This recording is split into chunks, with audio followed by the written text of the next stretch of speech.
These people out here, they have a rush hour at 4 o'clock in the morning to go to work at 4 in the morning on the freeway, and the thing is jammed.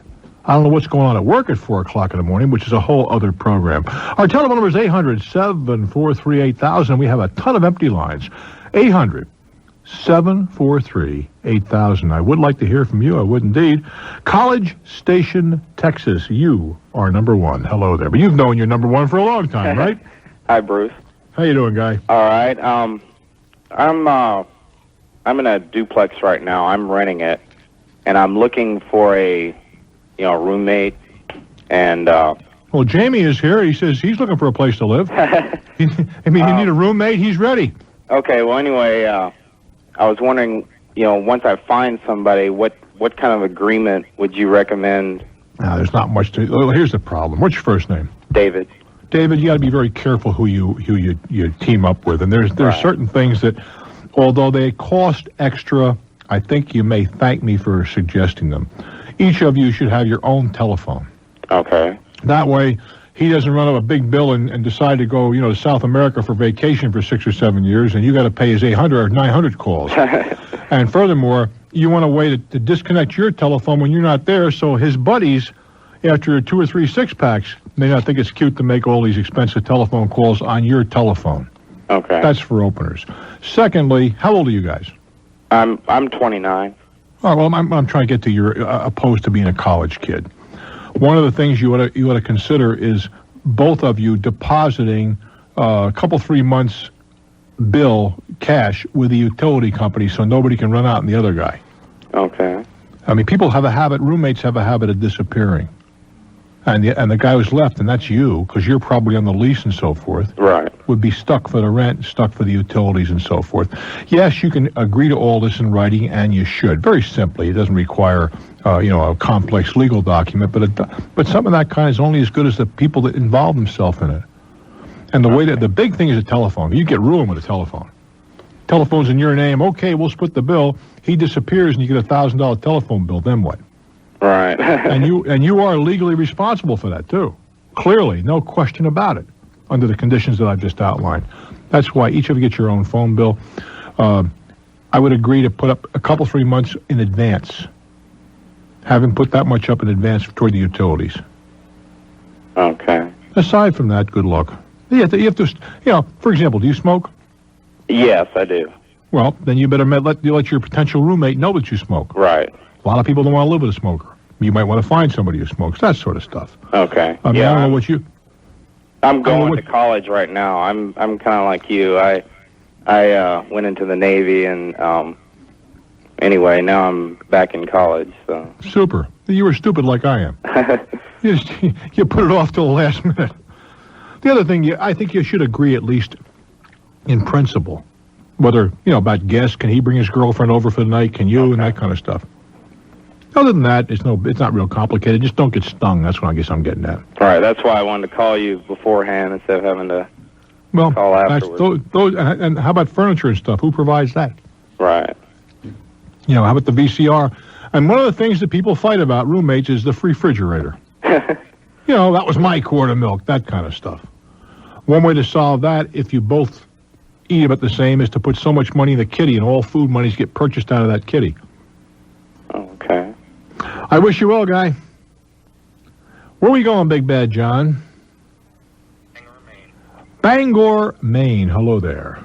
Hello, Bruce. I'm glad to be doing, talking to you. Well, I'm so glad you're here. What's on your mind? Well, I've got a very difficult real estate situation that I hope I can explain adequately. It's kind of convoluted. Last November, we looked at a 3-unit apartment building for an owner-occupied possibility, and it was listed as such. It described the owner's unit, the access to the backyard. It was not mistakable whether one unit would have been the owner's or not. Well, when we make an offer that was, we go get the financing, the offer was approved.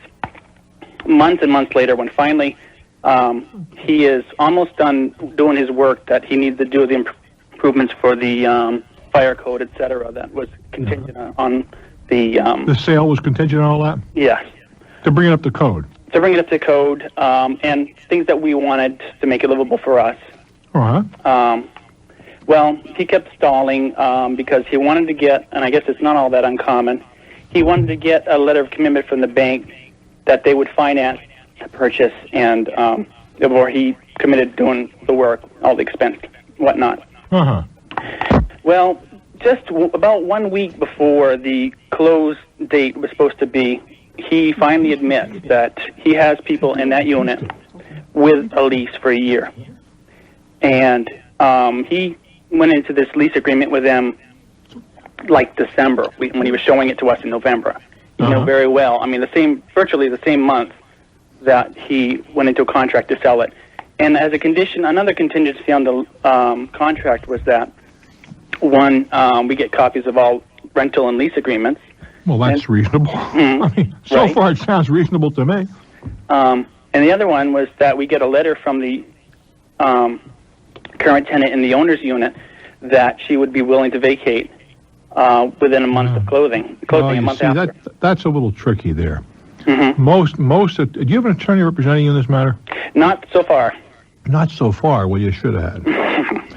And most attorneys would suggest to you that they deliver the building as you want it. If that means sans tenant, then because she could hang you up for 3, 4, 5, 6 months, no matter what she agrees to. Right, she could do that very well. Yes, very easily. So if you want the thing empty, you're going to use it, then you insist that it get delivered to you that way. Well, it didn't get done that way. And she had a lease, and she's sticking to it, and the deal's off, really. Okay, she wouldn't sign the letter, you mean, or she signed the letter and wouldn't get out? She wouldn't sign the letter. Okay. So as far as we were concerned, he wasn't able to meet all our contingencies, and the financing time period elapsed. So we never closed on it. Okay. Well, I go to sign the release form to get my earnest money back of $1,000. And on that release form clause, it said, the contract was null and void, but also had the clause that we would hold harmless all the parties involved, including the seller. We believe that he misrepresented the property from day one because... I don't think you got to... Get your money back and go on about your business. He won't... The thing is, we have money invested, and for us it's a lot of money. It's $380 for the... application for the mortgage. Appraisal and whatnot. That's your hazard. Well, we think we would have a case because of the fact that the way it was described, and also the fact that he didn't even disclose that the property wasn't even available. Listen, there's nothing to prevent you from going to small claims court and making your case. I don't think you're going to make this one. That's my opinion. But that doesn't mean you shouldn't try. Right. I just don't think it's going to have. It's going to hold. That's all. One of my questions for you is whether or not I would have a better case if I brought the realty company for... I don't think you got a case, period. The contingencies weren't met on both sides, and the deal is over. It happens regularly in real transactions, and there are some expenses to begin with, and those you eat in most cases, unless you can show the guy deliberately tried to deceive you, and I don't think you're going to be able to prove that. Well, some evidence I might present is the fact that even through all this, he's still trying to sell it, and he's still advertising it as an owner-occupied Well, that's fine. It is owner-occupied. Can be owner-occupied. If he can't get rid of the tenant until November? How many? There's other apartments, right? This is true, but it's stated the same way. The owner can live somewhere. I don't think you're going to go very far with this. Now, look, if you want to pursue it, go for it. I don't think the judge is going to see it your way. It is not unusual for these things to happen. Now, I'm surprised he didn't try to buy off his tenant. Say, look, I'll give you a couple of months' rent. She did, but she was very mad at him, and she would hear of it. Well, that case... Selling it out from under her. I'd go about my business if I were you. But listen, take a shot if you want to. You have little to lose with the filing fee. You're right, it isn't large. I do wish you well, my friend. I'm Bruce Williams. This is Talknet. All righty, we go to Chattanooga, Tennessee. Hello there. Hello, Mr. Williams. How are you? I couldn't be better, guy. What's on your mind? Well, I'm a first-time caller, long-time listener to you, and I really appreciate all the information you give us every night. Well, thank you, sir. I need some help on something very important to me. A honeymoon trip. A honeymoon? You're inviting me? Yes, please go. I may have to. I wouldn't say that. What? I hope not. No, what are your likes and dislikes, or do you have something specific in mind? Well, we're planning on a trip to Hawaii, and everyone has told us different islands to travel to, and the two islands that we have kind of narrowed down to are the Big Island of Hawaii and Kauai, and want to know what you thought of each. I think they're both very, very, very, they're different, but they're very pretty. I'm surprised that you haven't tried to work in Oahu. That's where Honolulu is located, and you sort of ought to see that. Oh, really? We're looking. I don't mean you ought to spend 10 years there, but aside from the city itself, there's I'm just scared out of my mind. The cultural. Oh golly, I forgot what they call it. Cultural city, the Polynesian Cultural Center, and that is certainly worth your attention. The pipeline, and I don't know what times of the year they surf, but if you take a real good pair of glasses along, the pipeline, because they're way off the coast. They don't surf right in by the beach. Right. That's outstanding. It's awesome to watch that stuff. But I mean, you can, how long are you going for? Probably just 7 to 10 days, somewhere in that area. If it's 10 days, I'd try to do the Big Island. The island of Hawaii, the Big Island, has been my favorite, personally. Okay. But, I mean, you'll enjoy Maui. You can't go wrong. I think it's what it comes down to. I get a big sign here from Jamie. Tell him to go to Maui. But Maui is becoming more and more settled, for lack of a better term. It is not as pristine as it might have been a few years ago. Well, we want to go someplace a lot less crowded than some of the places we've heard, and everyone has said there's just plenty to see on the Big Island, and it's less crowded, of course, depending on where you stay. Well, I would stay on the Kona end of the island. Okay. And that takes nothing away from Hilo, but Hilo is the kind of the industrial business end. Yes, sir. And the Kona end is where the hotel, let me check that. The hotels that I would choose to stay at are at the other end. I like Kona. I enjoy myself there. Okay. Look, can I ask you about a specific hotel if you stayed there? I stayed at several, and I think that would be a little troublesome. That would put me in a... it would be different if I thought there was only one hotel that's worth staying at, I would tell you. Okay, well, but that's not the case. Well, I know that we have to fly into Honolulu to get to where we're going, and that is on the Big Island, on Oahu, is it not? Do they not have service into Hilo? They used to. With the last time I was there, as I recall, that was 6 months ago, 8 months ago, whatever it was. I had to go from Hilo over to Honolulu. You're right, to Oahu. Okay, because the flights out of the area that I'm in, and the carrier that I'm carrying, I think just fly directly to Honolulu, and then you pick up someone else from there. What are you flying? You're going, let me see. You're in Chattanooga, right? Yes, sir. What are you taking? United? Delta. No, okay. There is no United here. Well, no, I was thinking you go to Chicago. I was thinking you run up to Chicago, and there's a non-stop out of Chicago. Yeah. No, we'll be going on Delta. It's a non-stop out of Atlanta. Is that? Well, why did I not think of Atlanta? What's wrong with me? That's a long ride too. If anybody happens to ask you. Yeah. Oh, really? That's a long hike, man. Well, I know you. I don't know how many hours it is. I really haven't checked. If I had to guess, I'd say about 8.5, 9. Oh well, it's a long way, but we're looking forward to going. But you're going to have a. We knew that you traveled quite a bit out there, and we just let me give you one. Let me give you one piece of advice. All right? Don't try to cram 10 pounds of material into a 6-pound bottle. Okay. Take it easy. So if you don't see everything this time, you're a young guy. You'll see it the next trip. That sounds great. But give yourself this business to get up at 6 o'clock in the morning and you got to hustle till 11 o'clock at night to do everything. To my mind, makes no sense. Great. I do appreciate the information, sir. Hey, when are you going? Looks like the middle of August right now. You'll have a great time. You really will. Well, we're excited about it. Thank you very much, Mr. Williams. Okay, my friend. Have a super trip. I think that's a good advice for most people. They try to do too much in too short a period of time, and that takes away from it. Now, here's the guy that goes around the world in the weekend talking. New Britain, Connecticut. Hello there. Hello there, Bruce. Long-time listener. It's a pleasure to speak with you. Well, thank you so much. What's on your mind? Okay, I've gotten into a little bit of credit trouble a while back, and I lost my job and all that. Now I've come across this credit repair agency. Mm-hmm. You come across? Well, yeah, I heard it on the radio. It was a credit repair agency. And they said that they can actually take this bad credit off my record for a retaining fee, of course. Mm-hmm. And they're saying that even though I still owe the bank money, don't worry about it because they already wrote it off as a tax return. Mm-hmm. and don't even consider about paying them back. Well, that may or may not be smart advice. I'm not sure I agree with that. Yeah, I just want to know, is there a way to find out if these places are credible, or are they just going to take my money and run? This has come up on several occasions, and it's touchy from two perspectives. The first, we have a sponsor.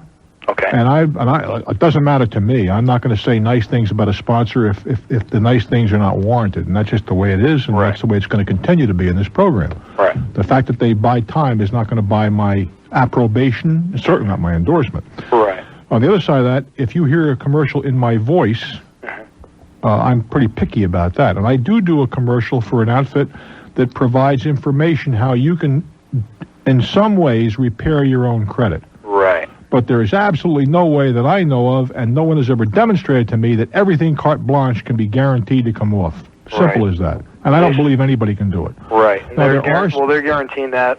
Also, they're also saying that if it comes back, because I was concerned about, well, if you take it off, what's preventing them from putting it back on? Right. He says, well, we work with you up to 2 years later. Well, I would be suspicious of claims as broad as that. Right. I really would.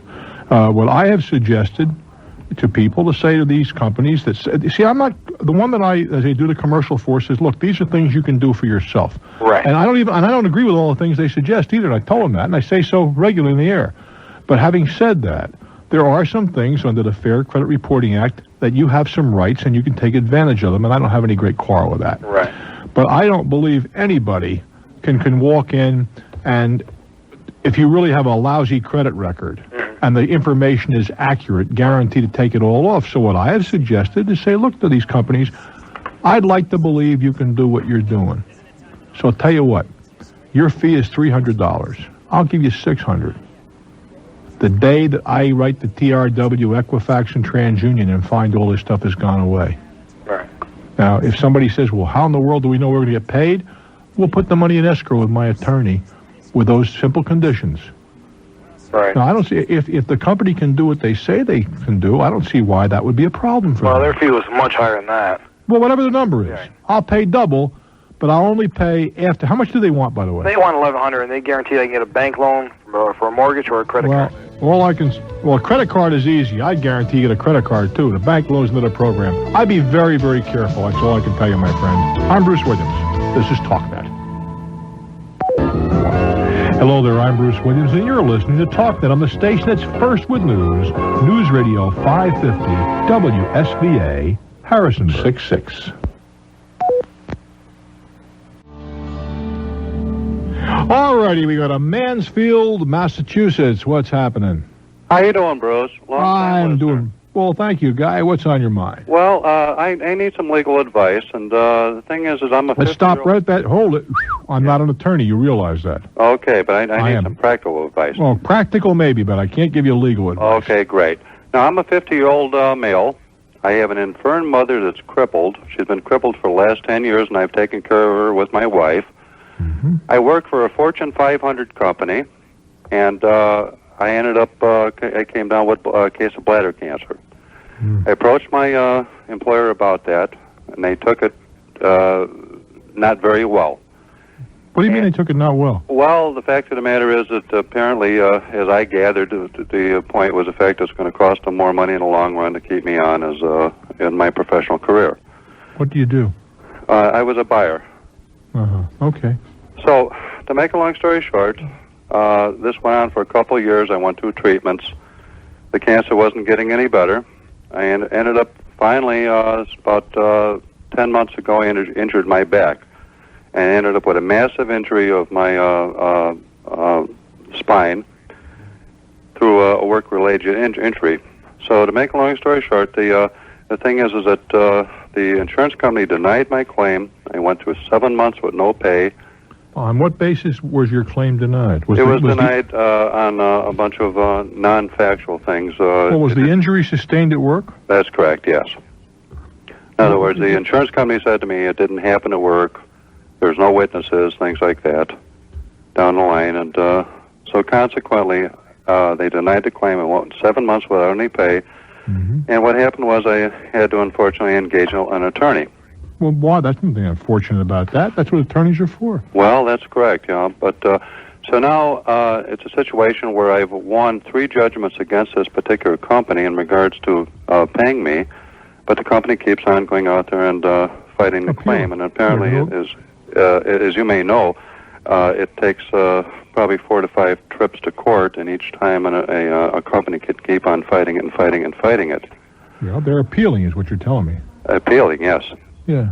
You're right. So the thing is that my major concern about this is the fact that I can keep on going through the appeals and things like that, and there's probably no problem because the courts usually are in your favor, and I do have a massive injury. But now I'm sitting here at 50 years old. Jobs are not good in the United States to get. They're not easy to get. And consequently, I'm at a crossroads in my life where when I do recover, hopefully, what do I tell a new employer? Because I don't want to lie to them, but how do I get another job? Chances are you won't. That's what I've been told. Well, those are the realities, but that doesn't mean the end of the world. No, I'm sure it does. Well, hold it. Well, no, what's your first name? My first name? Yeah. Is John. John, here's the thing. There are any number of relatively modest enterprises that a guy that you have something against you, you're 50 years old. You got something for you, you're 50 years old. Mm-hmm. The for you is you got a lot of experience and maturity and things that you can bring to bear that the guy 25 just simply cannot because he hasn't got the scars that come with maturity and experience. There are lots of small businesses that you can get into. And oftentimes, the reality is you got to buy a job. Mm-hmm. And that's not the worst thing in the world. It really isn't. As a matter of fact, it may turn out to be a blessing for you, and I don't try to sound like Pollyanna. I thought in those terms, too. You get off into something else that's new, it's different, it's stimulating, it's challenging. And, I'm involved in a number of enterprises, as I guess you may know. Mm-hmm. But it's the ones, and I've been doing this. We just had a photo session before we went on the air, and the photographer asked me, how long you been in this business? I said, 19 years. That's a long time. The longest thing in my whole life, I had never done anything for 19 years except breathe and live until I got in this racket. That's but right. this has been ancillary to my regular life. That would be disingenuous to say it's not a major part of it, given the time and the money that's involved. But nonetheless, I still have a regular life. I own other businesses and I involve myself. The point being, I have some that I've been doing for a long time. And I guess they throw off a couple pennies. It's better than, panhandling. Mm-hmm. But there's no real stimulation for me. It's routine. I go in and do whatever I got to do and get the hell out. Mm-hmm. We started, I say we, meaning my son, daughter, and a very, very gifted young man. There are 4 of us. We're in the nightclub business right now. Now, man, I'm having a blast in that. It's new, it's stimulating, it's something I've never done before. You see where I'm coming to? I understand where you're coming from, but at the moment right now, Bruce, is the fact that, first of all, I will end up with a settlement, and probably a healthy settlement because of the massive injuries I have to my back. Mm-hmm. But what kind of money when you go out there and you invest that type of money, in other words, you're investing for your future, but if you end up failing, what are you going to do? Because you don't have Social Security either. As a retirement. Why don't you? Well, you have to put in a number of times of hours of credit. You've got that in already, I'm sure. If you didn't do a tap 1 for the rest of your life, you still have Social Security. That's something I have to look into, Bruce. Well, I'm telling you, I'd be willing to gamble it. You have the quarters. The time has already been put in. How long did you work for your last employer? 10 years. How much did you earn? $800 a week. You're already in for the max right now. Mm-hmm. So I don't think you have anything to worry about there. Well, that's good to know. The max may increase and you may not, but you're in for the max, I would think, right now. Mm-hmm. But the fact is that life is full of opportunities to fail. And if it was all sure things, we'd all be zillionaires, and that's not possible. That's correct. Yeah. No, I'm not telling you to go out and just willy-nilly invest your money and gamble. I'm not saying go to Las Vegas and put it in the don't pass line, nothing of the kind. Mm-hmm. But there are business opportunities out there which, although there's always the possibility of failure, using your good business judgment and not rushing in, but on the other hand, not being too timid, you can reduce the possibility of failure down to a very reasonable tolerance. Uh-huh. Well, I certainly appreciate hearing from you about this because it gives me some insight anyway. Because I think those are the realities, John. I mean, there are a lot of people you could call, particularly in radio programs. Say, don't worry, kid. There's the Americans with Disabilities Act, and they got to hire. Nonsense. It ain't going to happen. But the world is full of opportunities. Well, one of the things, if I re-engage employment, the fact of the matter is, what I do not want to do is go out there and lie to an employer. I understand that. And yet, on the same token, it's your kind if you don't lie, you're not going to get a job. Well, you got that straight. Well, those are the realities, kid. That's true. That's why if you're the boss, you don't have to lie to yourself. That's right. John, I wish you well. Well, I appreciate your call. Been good talking to you, Guy. Bruce Williams. A lot of folks will disagree with that one, but that's the way I see it on Talknet. All righty, we got a WHO country. That's Des Moines, Iowa. Hello there. Hi, Bruce. Hello, sweetheart. How are you? Oh, I'm fine. How are you? Couldn't be better. Good. I and a friend and I, a significant other, and I are going on a cruise at the end of next month to celebrate my birthday. Well, how nice. And neither one of us have ever been on a cruise before, and we're going to San Juan and St. Martin and St. Thomas. And we're looking for some good Bruce Williams travel tips. Well, what would you like to know? You're going to places that I have been to many times. Matter of fact, the cruise that I am next taking, which is in October of this year, goes to the same places plus Nassau. Yeah, I just heard about that. Yeah, you're going, I know the cruise you're going on. I know you're probably going to. I know this cruise line you're going with too. Probably. What do you think of that? Yeah, you probably do. Okay. Have you been to any of the places that you have just mentioned to me? No, not at all. All right, you're going to get relatively little time, if I remember correctly, in San Juan. Something like 12 hours. Yeah, something like that. And you've not been there before. No. Well, if you only go, first of all, you realize, well, no, you probably don't realize. That's unfair. You will be going into the old San Juan area. Okay. That's where the port is. All right. Okay. I would not kill myself trying to shop. All right. It doesn't mean you shouldn't shop. In Old San Juan is a charming little place to wander around in. Mm-hmm. I would do my best, if I were you, to go out to El Muro. It's a national park. Doesn't cost you a penny to go there.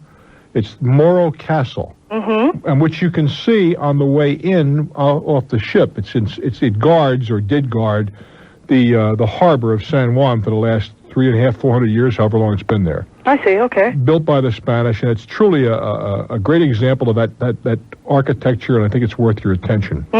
If you have the time and you're there at the appropriate times of the day, from the same area where the ship is, you can take a little ferry for next to nothing, and you can go over, and then you take a shuttle bus, and I forget, that's $2 or $3 a head, something like that.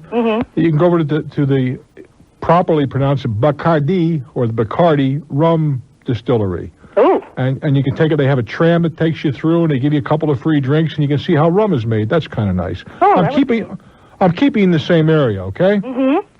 The two hotels that I prefer, the closer of the two, would be the Caribe Hilton, which again just borders Old San Juan. You might want to go down there.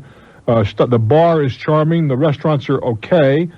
But the bar is very, very pleasant to sit in and have a pina colada or whatever. It's out near the swimming pool is just outside the bar, and of course there's a casino there if you have the urge to play. Oh yeah.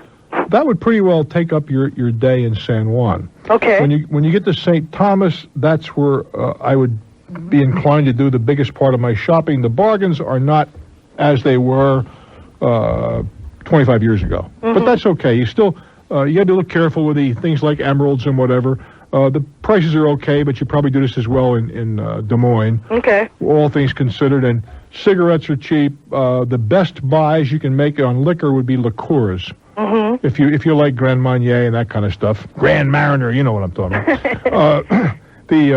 You are allowed a double exemption from things that you buy in the Virgin Islands. It's a territory, and you get a special exemption in terms of excise tax. Oh, okay. You can, if you have the time and the inclination, again, you can take a little ferry boat over to St. John, where there's an underwater national park for scuba diving. If you were a sailor, you can, although you have to do it in advance, you can rent a boat out in Red Hook. There are a number of restaurants, depending on what time of night you stay. You leave there. The Moffoli up on the side of the mountain gives you a gorgeous view of the harbor at night, which is just worth the trip up there. Bluebridge Castle. I'm not sure they still have it. They did have a very fine French restaurant When you go there for lunch, it's hamburgers and hot dogs, nothing very special. Mm-hmm. But in the evening, I think the French restaurant that they did have, and then there's the Fig Leaf. There's another of the better restaurants in St. Thomas. Okay. Then we slip over to St. Martin, the French half of the island. You will be docking on the Dutch side, but the best restaurants far and away are on the French side of the island. Okay. When you get off, there's about a $3 shuttle ride, and you can go downtown, walk up down the street, and there's all kinds of bazaars and all that kind of jazz. The beaches are without peer, no question about that. Really? Yeah, the beaches are magnificent. There are some casinos there. I wouldn't recommend them to you, but they are there. Mm-hmm. But you can get some very, very fine French cuisine on the French side of the island. Okay.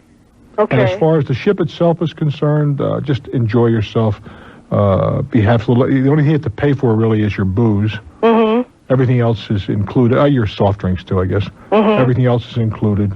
What kind of weather can we expect? I mean, we're going at the end of July. Weather'll be gorgeous. It's going to be just perfect? Well, it's going to be hot. It's my kind of weather. It's going to be better than Des Moines, isn't it? Well, it's going to be hot, but the thing is, when you're at sea, you get lots of breeze. Mm-hmm. And even on the islands, generally speaking, there's usually a breeze, although San Juan can be pretty hot in the summertime. Well, all three islands can be pretty hot in the summertime. Who's kidding who? Yeah, sure. But I mean, as you're talking to someone who loves...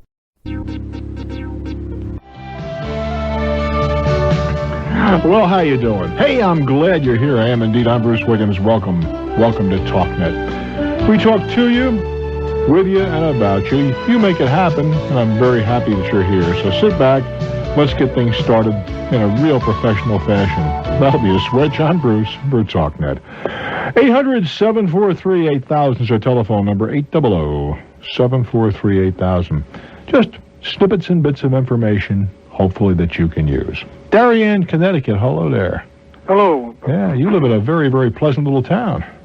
Well, we enjoy it, and I've enjoyed your program over a number of years, but now I seem to have a situation where it sounds like I ought to be talking to you. Let us talk. I own a rural property in the state of Maine, farmland and woodland. Mm-hmm.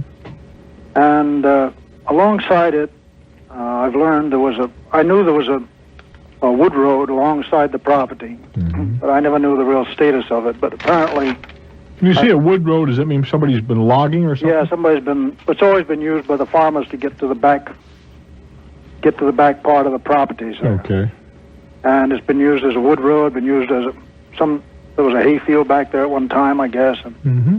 was used for those purposes. It's so-called abandoned county road, according to the surveyor that surveyed my property. Mm-hmm. And when he surveyed the property, he said the land has to belong to someone. So since the road was 2 rods wide, he appended 1 rod of that property, of that road, to my property. And what kind of logic brought him to that conclusion? What logic? Yeah. Well, I spoke to a lawyer there in the state about it, and he said that's the law, that all property has to belong to someone. So when something is abandoned... Well, was the right-of-way abandoned? Well, who could say? Well, you have to ask the community. If I assume it was well, maybe I'm assuming incorrectly. Who was this sort of an informal thing or what? Yes, I think it's pretty informal. I don't know, when it was a county road, this property goes back to, 1809 or something like that. But did it belong to the county at that time? The road? Yeah. Or do you know? I took my surveyor's word for that. Well, go ahead. Where are we going with this? Where we're going is, recently, I've discovered that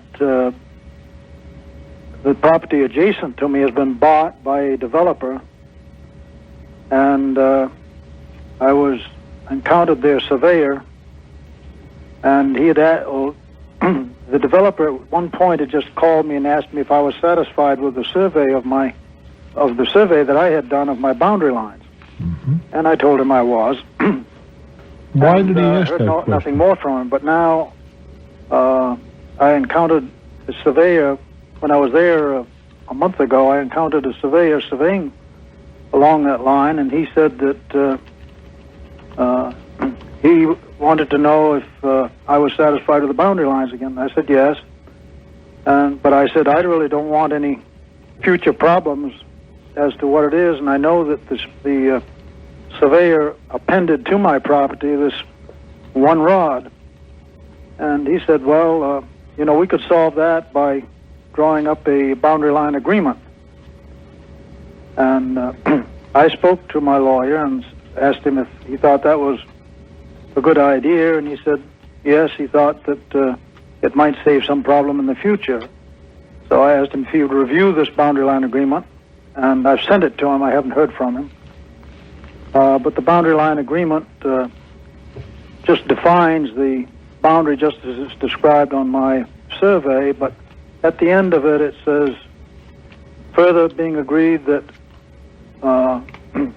Ted and this developer, their heirs and assigned forever, shall have an easement and right-of-way over the existing gravel road along the first bounds described above. This easement or right-of-way shall be for all purposes of a way, including the placement of utilities, which doesn't really greatly bother me, but I have difficulty understanding what rights I would have to that right-of-way once he develops it into a full-blown road and... I don't know either. It's well beyond my understanding. With utilities. I see. See, I don't understand that ordinarily, if a governmental agency takes possession of a right-of-way, it's necessary for them to perform what is called a vacation of right. And you haven't even alluded to the fact there may have been a vacation somewhere. And a vacation is not just an abandonment. A vacation is a positive act. In the absence of that, it would seem to me it still belongs to whatever government agency had it. Did it show on the tax maps? I haven't had time to look into that. I doubt very much that it does. Why? The fact is, until my lawyer, well, I have to look at this, but I always assumed it was just a, something between the two neighbors, that it really didn't involve any history as far as the... Well, if it was between the two neighbors, why didn't your survey show the property belonging to one or the other? That's a good point. But it says on this survey, approximate location of centerline of discontinued county road. Well, you see, discontinued how? With all deference to your attorney, yeah.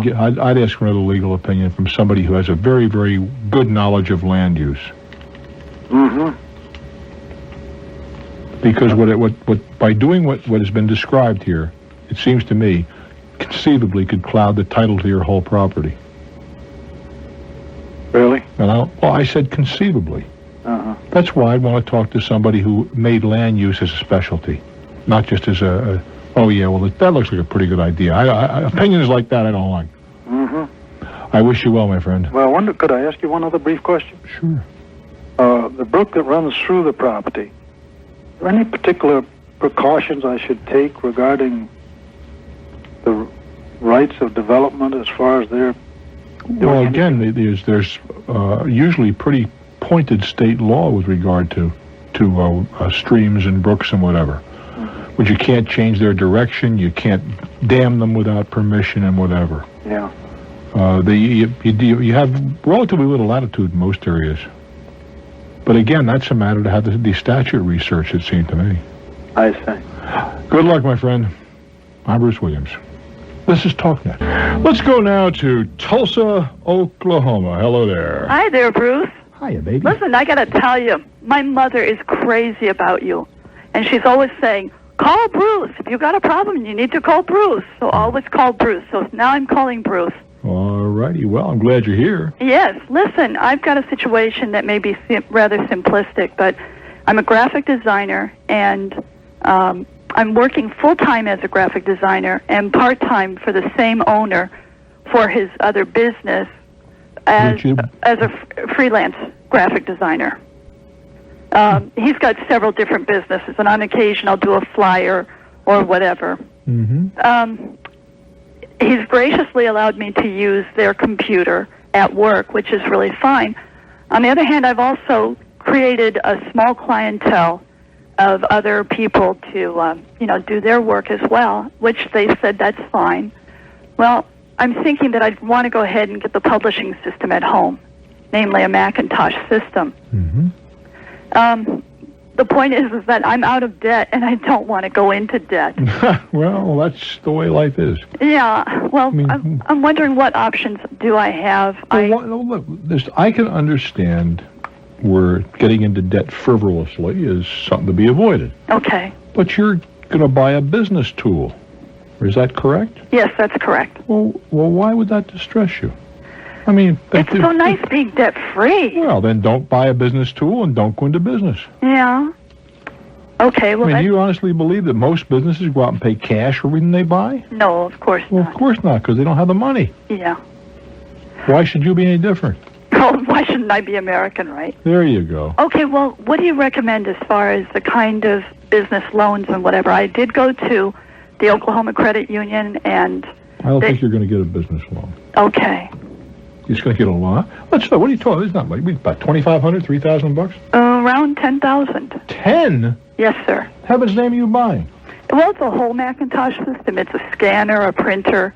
It's the main model for desktop publishing and graphic design. Do you need all that? Yes. Well, in that case, what's it going to produce in the way of revenue for you? What do you mean? How much money can you make from all this? Well, I can make at least, if things are going as well as it is presently, I can make $5,000 each year more, which is what I've done this year. Well, you're going to spend 10 to make 5? That doesn't sound... You can't do any better than that? Well, unless I really just get out there and hoof it, which I'm not interested in being a workaholic.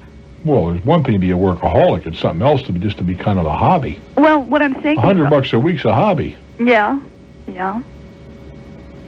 The thing that I'm thinking is just being able to have the freedom and the accessibility of having it at home, and being able to go ahead and do, work at home rather than having to go to the business. But it's going to take you 2 years' pay to pay for it. That's correct. That's no business investment, sweetheart. It's not. No. Well, what about taking out loans?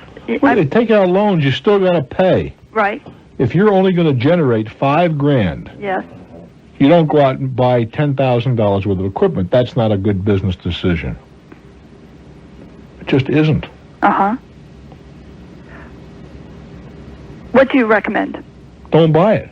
Okay. Or go out, what was the term you used? About footing it or something? Oh, going out and hoofing it. Hustle. Yeah, get some business. If you could do $20,000-$25,000 a year, it's a different matter. Yeah. But I mean, you just think about the numbers. First of all, in 2 years, that's going to be a dated piece of equipment. Mm-hmm.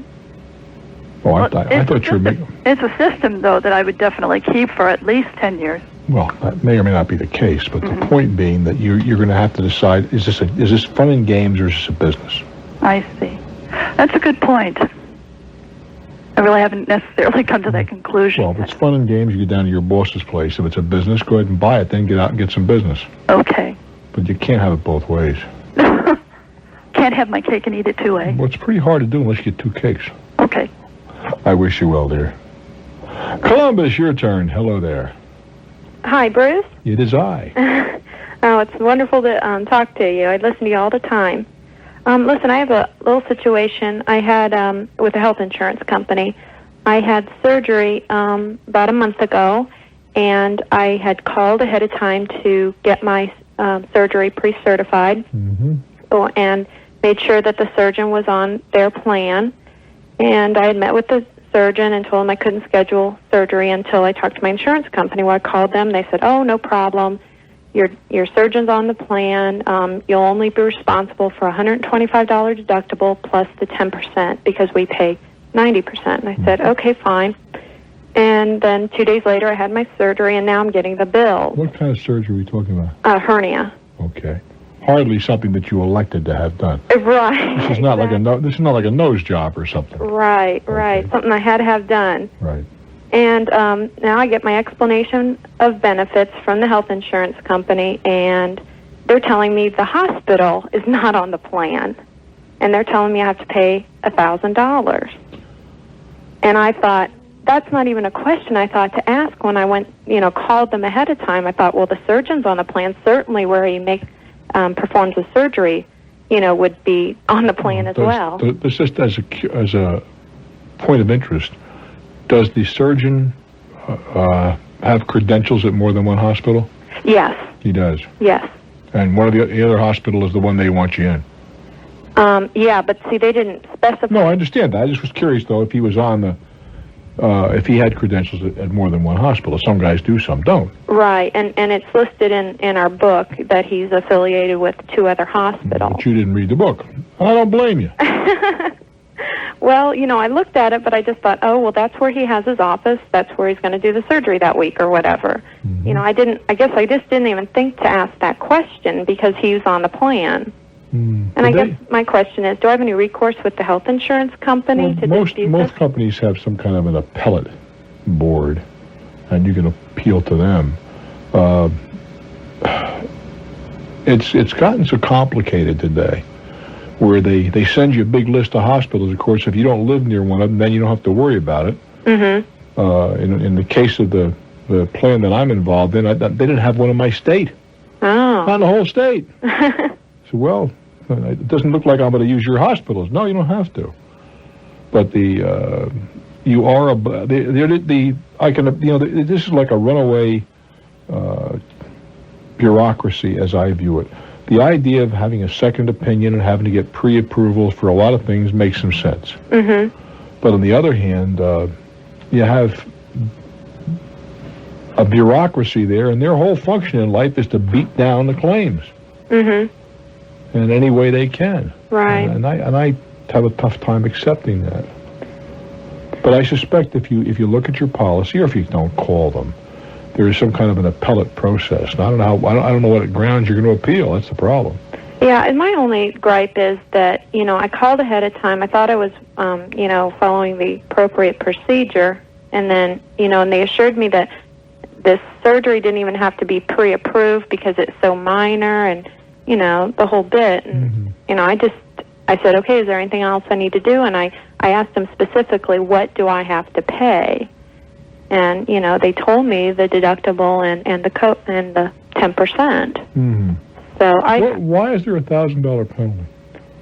Well, they're just saying that the copay is $1,000 because this hospital is a non-network provider. How much is the hospital bill? The bill is a little over $3,700. The hospital bill? Yeah, just the hospital. For one day? For one day, yeah, outpatient. I didn't even stay overnight. How in heaven's name do they justify that? I don't know. And my doctor bill, my surgeon's is like $1,400, and then there's an anesthesiology bill, which is almost $500. I think what they're going to tell you is that the reason that the hospital bill is as it is, if with that procedure, if somebody stays 10 days, it's $3,700. If they stay for one day, it's $3,700. Or if they deal in the averages. Mm-hmm. So there's an incentive to get you in and get you out. Right. There is a disincentive to allow you to stay very long. Mm-hmm. And I think that's the argument they're going to put forward, which may have some strength to it. But I think all you can do is find out their appellate processes and see if they'll deal with you. But I don't think they will. You don't think they will? No, I think they're going to say, look, Mrs. So-and-so, it's right there. They fall back on the typical, we sent you a letter. Mm-hmm. Or we sent you a brochure or a booklet. Didn't you read it? What's wrong with you? Like, everybody reads these things like they read a novel, Mm-hmm. Every word. Now, who reads half of this stuff? And the argument is going to be, well, I guess you have to read it.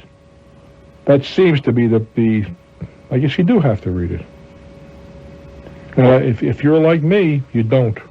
Yeah. I get tons of stuff and I open it, but that's about as far as it gets. I scan it unless something catches my attention. Immediately, it goes in the can because it's along with 30 other letters that day. Right. But give them a call and ask for the appellate procedure and see what they had to say. Okay. But I wouldn't hold my breath on this one. Yeah. Okay. Well, thanks a lot, Bruce. It's been a joy. I'm sorry about that. And I really think there ought to be some way that if they're going to have these very serious limitations, that there'll be some way to bring it to your attention a little more forcibly. I'm Bruce for Talknet. Hello there, Grand Rapids. Welcome to my world. Good evening, Bruce. Good evening. Yeah, my name is Kevin. I'm calling from Grand Rapids. Yes, Kevin. Just like to let you know I listen to your show every night on tape delay while I work third shift, along with friends of ours. And we find your show to be very informative and, if not, mildly entertaining. Well, I hope it's mildly entertaining. You're on WOOD, right? That's correct. Very good. It's a fine radio station. Yes, it is. What's on your mind? I just have a question in regards to general aviation. Recently, Bill Clinton signed into law the 18-year limit of product liability for general aviation aircraft manufacturers. Single-engine aircraft, right? Yes. Yeah, is it 18 or 15? It's either, one of the two, I believe. Yeah, okay. In any case, what I would like to know, in your opinion, how do you feel this is going to help create jobs or not create jobs, or how do you feel like companies such as Cessna or Piper? Well, Piper, I believe, says they're going to start making more airplanes. Mm-hmm. But I think even 15 years is entirely too long. You think so? Yes, sir. Mm-hmm. I really do. When I cracked up my airplane, the first thing I was unconscious for a long time, as you may know. But the very first thing that lawyers wanted me to say was it was the airplane's fault. And I wouldn't do that. I said, I screwed up. I used a little different term. But, hey, man, when your leg is busted and your gut is split open and the top of your head's ripped off, you're entitled. Yeah, I believe. Yeah, okay. And but they kept wanting me to say, well, no, your engine failed. I said, no. It wasn't the airplane's fault. It was the pilot's fault. Mm-hmm. Which drove them to distraction. I see. But I still think that single-engine airplanes are going to go up in value. It's going to be a while before they start building them again. But as I said, Piper said in an article I read here a while ago, if it were to happen, that they would probably be able to hire people back. I see. Yeah, I'm a 172 driver, and it's the one that I rent all the time is 20 years old. You're renting a Hawk? Yes. Have you ever flown the Cutlass? No, I haven't. That's it. If you're flying 172, that Cutlass is a nice airplane. Really? Yeah, I've been flying it recently. It's an RG, retractable gear. Mm-hmm. And it's, I think 180 horse, where the 172, the Hawk has a 160 horse. Right. And where you can't carry any more people, you short and get out of the way in a hurry. Well, that extra 20 horsepower makes it, it's a different propeller and so on. It climbs better? But, climbs out much better. Wow. Yeah, nice. I'm not qualified for complex aircraft yet, so I'm still working on that. In your opinion, how do you feel the safety of general aviation is? Well, then, on a particular day in December in 1982, it was in very bad shape because I was flying. I made a mistake, but I'm very comfortable flying. People say to me, gee, you almost killed yourself. How do you feel about flying airplanes? I feel very well flying airplanes. I enjoy it, and I'm in the process of buying a new airplane. Oh, okay. And I like to fly. One of my sons is a pilot. Another son is considering taking lessons, and all but one of my kids has skydived, as have I. So, I'm very positive about these things. Oh, I'll tell you, I love to fly. I'm always looking for people to go, but they're always saying, well, I don't know. It's so small. It depends. I feel, for me, this is just for me, you see, it's one of the few places in the world that I can go and be completely involved in what I'm doing without fear of somebody calling me on the phone, because I won't permit that. No, I was, I had to say that. I won't permit calls to be patched. Unless there better be a crisis, on a number 9 on a Richter scale to bother me in that airplane. And so it gives me a chance to be alone or to be fully involved and engrossed in what I'm doing. And it's just, I find it to be a lot of fun. I do too. I like to go up for at least an hour a week just to go up and fly. It can be a very unforgiving enterprise if you make a mistake, as I can test. I did get in trouble once, but it was a minor thing. Well, it was a minor thing till I heard the propeller chewing up trees. Oh. And then suddenly the minor became very important. But let's face it, people say you could have an accident. You can walk in front of a bus. Or you can get hurt rollerblading or a million other things. Life is fraught with possible danger. And if you want to live in a bubble, well, that's your business. But I don't think you do, and I know I do not. I know I don't. So I enjoy... flying is one of the few things I really, really enjoy doing.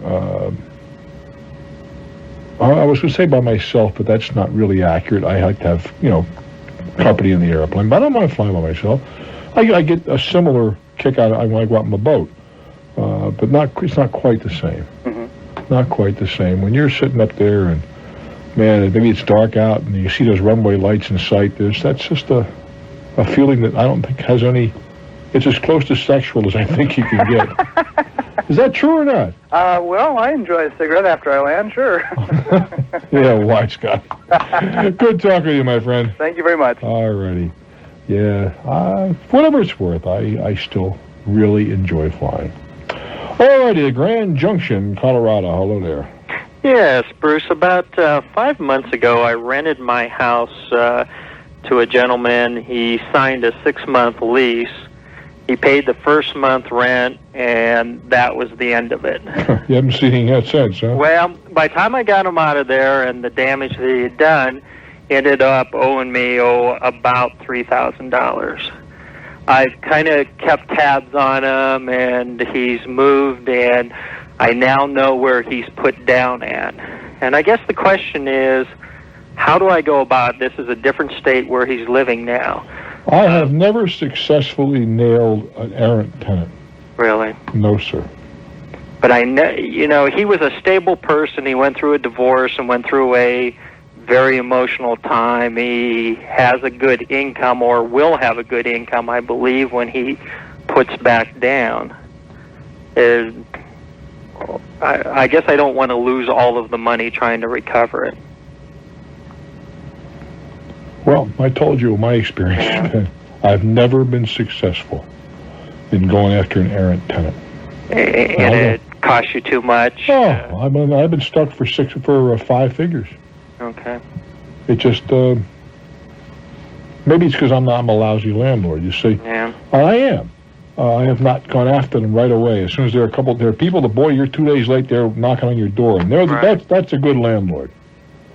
And there are guys like me, well, I'll wait till the 15th. Well, we'll give them till the 20th. Or I'm taking a trip this week, and I should not be a landlord. Yeah. If I wanted to try to pursue this, do I contact a lawyer in that How much state? money is involved? $3,000. If you want to pursue it, probably your best shot is give it to a collection agency. Okay. That operates, in many states, including my own.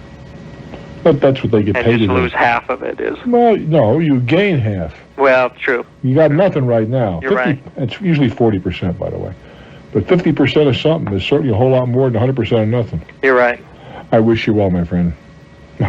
Rich landlords, you bet. I'm Bruce Williams. This is Talknet. Springfield, Missouri. Hello there. Good evening, Mr. Williams. It's a pleasure to speak with you. Well, I'm glad you're here, Guy. I've got a question about my education. I finished my bachelor's degree up in December, and will be entering a graduate program, a Master's of Public Administration program, in January. My question is, I'm interested in pursuing doctoral work. In what discipline? Political science. And what would you do with that? Teach? Teach. Okay, that's about as far as it'll take you, isn't it? That's true. Okay, I don't mean that critically, but isn't that a fair assessment? Very fair, yes. Okay. Very fair. My question is, when I finish my master's, do you think it would be advantageous to go ahead and get out in the workforce and work on my doctorate work part-time? How old are you? 28. And you want to make career in academia? I'm kind of torn, actually.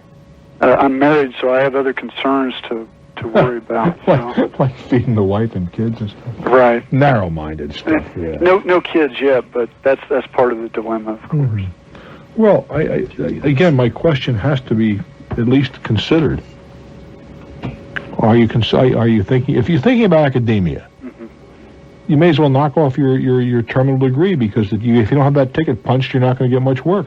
Right. Now, you know that, and I know that. Sure. In the business world, where are you going to go with a master's in poli-sci? Not-for-profit organizations, governmental health industry. It's public administration, so it's a little more versatile than poli-sci. Mm-hmm. What do you want to do? I have this dream of pursuing doctorate work and getting into the college level. Can you survive a PhD? What, probably 3 years? Probably so, yes. Can you survive? If you can, I'd go for it. You think I should go for it? Well, the younger you pick it up, the better shot you got. I mean, as you know better than I, since you're monkeying around now in the college, in a college environment, there are a ton of people competing for every one of those slots. Mm-hmm. And the younger you are, the more time you have to compete. Sure. If that's what you want to do, I wouldn't linger. So just make a decision on whether the dream's worth going for. Well, I'm not sure I'd think of it quite that way. Okay. I don't know that if it's a dream, it's a goal. It's a goal. Is it a goal that's doable? Mm-hmm. And it is a goal. Is it really what you want, that goal? Sometimes we persuade ourselves we have a goal, and in reality, it's not the one we really covet. Right. I mean, I'm sure you've gone through that in your life. I certainly have. Sure. But if you're solid and this is what you want to do, I'd get on with it and get it done. Okay. Because you have selected a rather competitive area, and I don't see it getting less competitive. Right. If anything, more competitive. More so, yeah, because of the diminished baby supply. Right. Growing into college material. Right. Okay. Well, thank you very much. Good luck with it, my friend. Getting a doctor is not the easiest thing in the world, but it ought to be quite a challenge. And then, when you're real cool, you never let anybody know you're having your PhD. That's the ultimate cool. Yeah. Just call me Harry. I wish you kill yourself getting a title, and hey, skip that doctor stuff. Just call me Harry. Well, hello there. Yes, I'm looking at you, Blue Eyes. How you doing? I'm very, very happy you dropped. Oh, it's Brown Eyes, excuse me. I'm Bruce Williams. Welcome to Talknet, where we do talk about you. We aren't going to settle international problems here, but just maybe we get the neighbor to calm down. I'm Bruce Williams for Talknet. Des Moines, hello there. Welcome to Talknet. Des Moines, are you there? Oh, yes. Well, hello. Thanks for taking my call, and it's an honor and a privilege to talk to you. Thank you very much. I want to take a trip to Orlando, down to Disney World. Down to see the mouse, yes. You bet. I got 2 trolls, 7 and 5. Okay. They're just the right age. You almost feel handicapped if you don't have a kid by the hand when you're walking through there. Yeah. Well, I heard it's a great time, and I always hear everybody call and say, well, I had this problem, and then you got to solve it, and I thought I'd beat the game and get your advice on like who to book the travel through and where to stay and all that. Well, let's go back. Who to book it through? You can book it through your travel agent. You can call Disney Direct. Certainly the air you're gonna have to book through your travel agent. You should get as much time as possible in advance. Time of the year is important. When are you gonna go? Well, I'm thinking like the first part of April or the end of March of next. The first part of April, you may as well slash your wrists. Oh, really? Yeah, because every kid in the world is on winter or spring break. Oh. That's not when I would go for me. Yeah. Well, when's a good time to go? Well, the best time is not when you're going to want to go. The best time is a couple weeks before Christmas. You own the place. I mean, you can do the whole of Disney World in maybe 2.5, 3 days at that time. The week after Christmas is the worst time to go. It is the busiest week of the year. You stand in line to go to the bathroom, and they have many bathrooms. So, if you could take the time before Christmas, it's a super time to go. Oh. Other than that, July and August, although it's the hottest time of the year, is when all the kids are out of school. People say, I can't take my kid out of school. My answer is, why? Yeah. So what? You take them out for a week. Yeah, with mine 7 and 5, that doesn't bother me. It's not a big factor. I wouldn't go in the middle of spring break if I were you. I'd go a little earlier. Okay. Go in February. Okay. And it's certainly warm enough. Now, as to where you stay, that depends in large measure on your pocketbook. Let's take a little time out. We'll talk about it. Fair enough? Fair enough. Traveling with kids can be an adventure, and there are a lot of things you can do to make life a lot easier. Let's see if we can help this guy. I'm Bruce Williams. This is Talknet.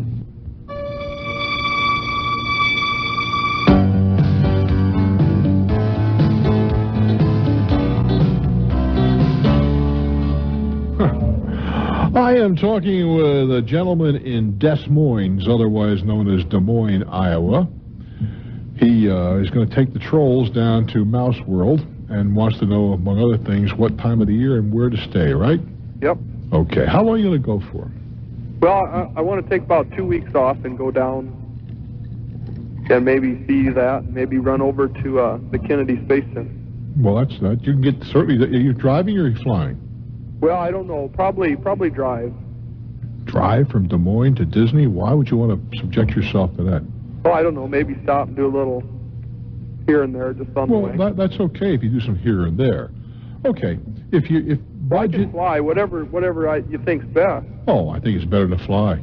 Yeah. Why would you want to blow your vacation driving when you can be there in a couple of hours? Car rentals in Florida are probably as inexpensive as any place that you're going to go. Furthermore, when you're at least on Disney property, a car is not only not an asset, it's a liability. You don't need one. Yeah. Off property, yeah. Okay. If your budget permits, I would urge you to stay on property. Now, there are some not very expensive, but they're expensive hotels. The Contempt, the Grand Floridian are far more expensive than some of the others. But with a family, stay at some of the lower priced resorts. They're very pleasant, the ones on property. There was one, I think it was the Caribbean Beach Resort. I thought this is Disney thinking, see? Uh-huh. They had room service. What do you suppose room service was? Hot dogs. Pizza. Yeah. That's it. That was it. And the young families with 4 or 5 trolls that are like birds in a nest with their beaks open. Pizza was a very good, it's a cheap alternative. But there are 2 or 3 other of the newer hotels of the inexpensive ones. And don't be bashful to ask about the inexpensive ones. They're a little less convenient in terms of the attractions. They are on the monorail. You take a bus. But they're perfectly acceptable, very pleasant, and you have nothing to be ashamed of. Mm-hmm. And they're a ton less expensive. But being on property has a lot to recommend it. You can get back and forth with an amazing degree of alacrity. You're not worrying about parking and unparking and all that kind of good stuff. But that is not to say that you should go down there and do nothing but Disney stuff. That is also a major mistake, in my opinion.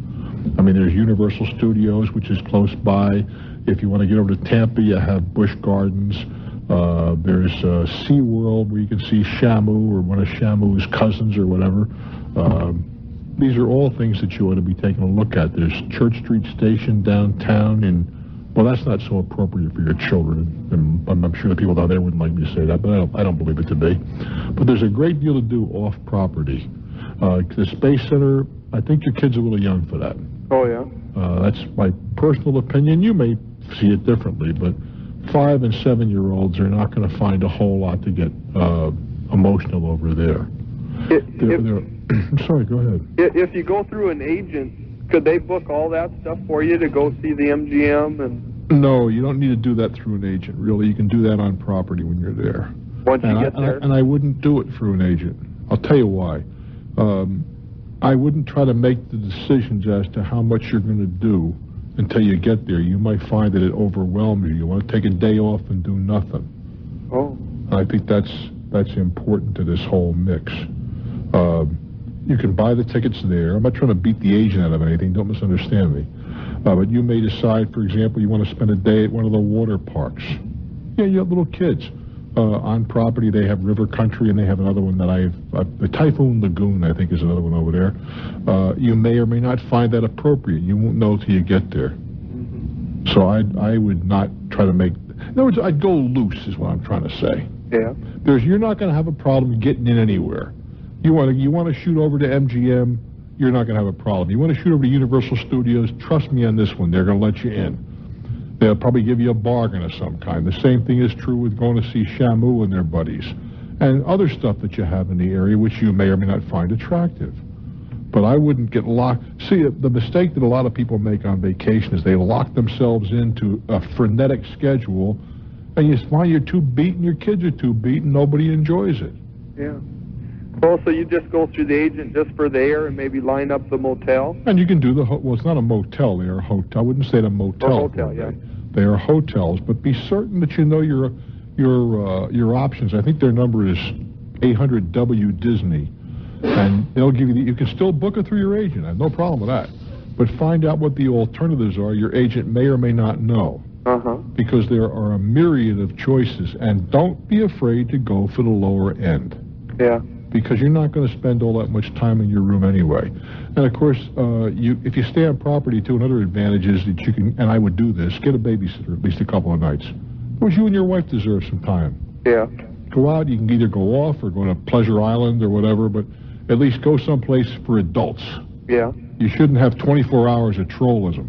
I don't care how much you love them. Yeah, well, this is our first vacation in about 6 years, so I just wanted to call and do it right. And do it, but give yourself a little time away from the children. I really believe that's important. Okay.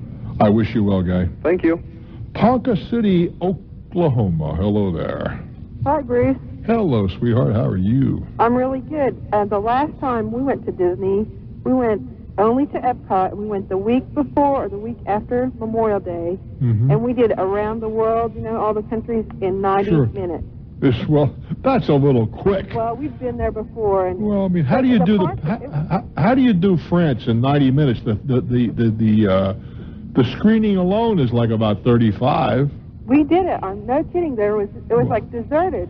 Well, and I we think messed around too long at the front of the park, and so we wanted to see it all before the fireworks. We did it in 90 minutes. I think, in all fairness to you, though, I think you missed a lot. Oh, well, we've been there before, but we just wanted to hit some of the stuff. So anyway, but that's not... I hear you. With the countries, though, you see, I don't get excited over that side of Epcot, but I do think, and I'm not a Francophile by any matter of means, but they have a film over there, which you may have enjoyed, where it's just a travel log to symphonic music, which is outstanding, but I think that takes about 25 or 30 minutes, maybe less. Yeah, we watched all the films but China. We didn't get China done. But I hear you. So what's on your mind, baby? Okay. I own a house that I'm preparing to lease out, and it has an in-ground pool, and I need to know what I need to do to make sure that I'm covered from a liability standpoint. Have enough insurance and have them carry insurance naming you as an additional insured. Okay, they need to carry what kind of insurance with me as an additional... Liability insurance. They need to carry liability insurance with me named as a... Additional insured. Okay, additional Make certain you meet all the zoning requirements with regard to fences and whatever. Right. Be certain that your lease even addresses the fact that they understand that there is an in-ground, say it's in-ground, right? Right. And that there are certain precautions like keeping the doors locked and so on have to be observed. It's part of their lease arrangement and whatever. Okay. I don't know how much that's going to help you, but it certainly can't do you a great deal of harm if there's a tragedy of some sort. Okay, and also on this house I have one other problem. The neighbor's guttering drains under the house, and so it's constantly damp under there, and I'm afraid it's going to get rot. Well, why don't you just channel it someplace else? Should I just approach them and ask them?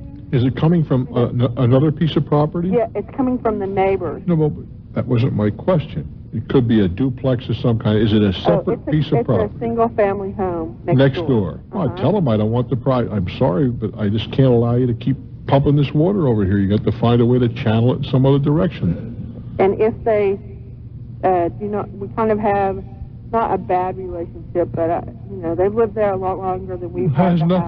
Their tenure has nothing whatever to do with anything. Okay. They don't pick up any rights because they live there longer than you do.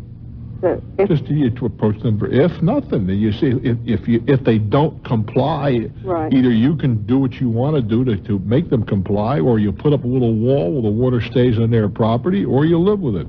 Or you can go to court, which is kind of foolish over something so inconsequential. Right. Okay, and I just want to say, my mom is really addicted to you. She's probably listening right now. She's in Michigan. So. What's your mother's first name? Nan. Nan, you take good care of your daughter here. All right, thanks a lot. All right, sweetheart. I do wish you well. Huh. So many people are going to Central Florida, and it is a great place to play. Hey, wave when you go by. I'm Bruce Williams. This is Talknet.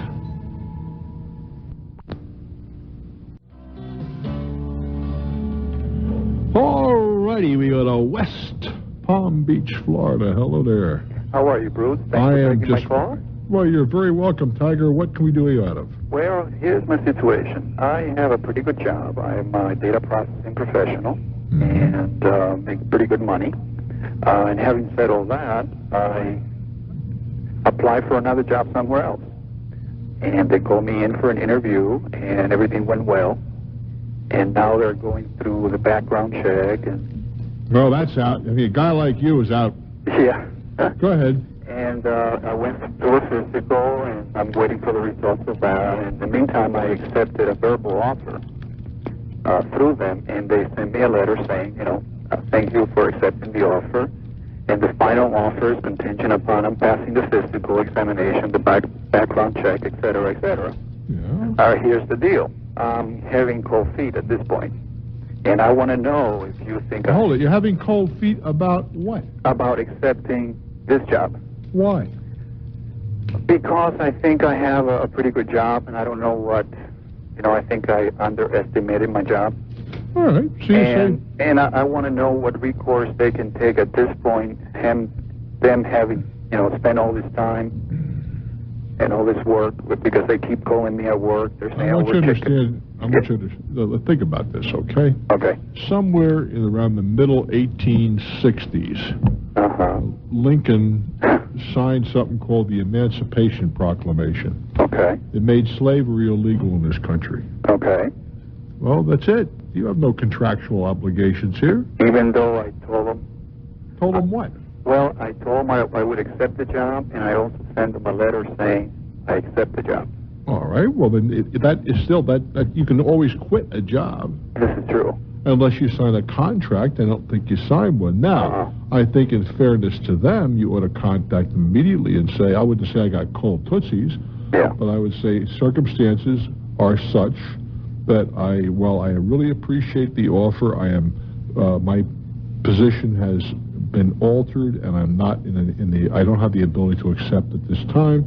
If there's anything that I can do to be of assistance to you in recruiting someone else, Exactly. Now they're liable to come back and make you a better offer. Yeah, that will be, and then save them further time, I guess. You're saying. Well, absolutely. Let them know now. Sure. Let them know now, but you're not obliged unless you signed a contract saying you would do things, and I'm confident that's not the case. No. Just as I have not. Just as they haven't told you that you got a job yet. They have not. It's all being verbal, and yes, there was a letter.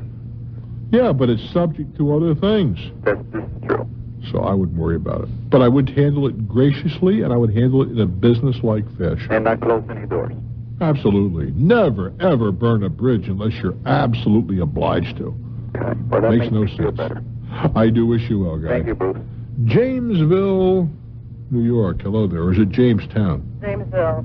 Okay, I was right the first time. I should have quit when I was ahead. Right. What's on your mind, sweetheart? Okay, my husband and I bought a car back in '89, and we paid on it for about a year, and then we wanted to sell it.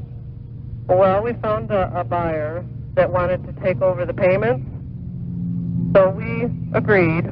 We sold the car to him, and we had a contract with the credit department. What was the contract? It's a retail installment contract, consent to assignment, and assumption of obligation. But you still are on the notice. Yeah, I still remain the buyer, and there was one person that was the assignee, and he also had a second assignee, like a co-signer for him. Mm-hmm. So all the while he was making his payments, I didn't realize it. I was never notified when he was making late payments. This is all going against my credit. Yes, ma'am. That's why let me guess a little bit, though, huh? Uh-huh. When you bought the car and you sold it and you bought it in 89, you sold it in 90, right? Yes, 191. Well, whatever. You were upside down in that car deal, were you not? Yes, I didn't want to get it repossessed. You were upside down, nonetheless. You owed more than the car was worth. Right. So the only person who's going to assume that is somebody who's as in bad shape as you are. Uh-huh. Well, that's what happened. You've got another turkey that had poor credit and little money. Otherwise, they would not have had to take over a bad deal from you. Right. Well, they did. Is there anything I can do? Because what I'm concerned with is that the credit agency was holding me responsible, which I understand. It's in the contract. For the payments. Yes, but they never notified me that he was paying them late, so there was nothing I could do. And then they... Well, what would you have done had they notified you? Well, the late payments, I couldn't have done anything. But what happened was I called to check on the loan, and the car had been repossessed. Oh. And I was never notified. Now, if I was notified, I may have wanted to take that car back. Indeed. But I don't, you see, here's the thing. Dan, I'm just telling my friends in Arlington, we're getting a terrible echo here. Okay. What I want to know, though, dear, is, you see, I don't know what your contract called for.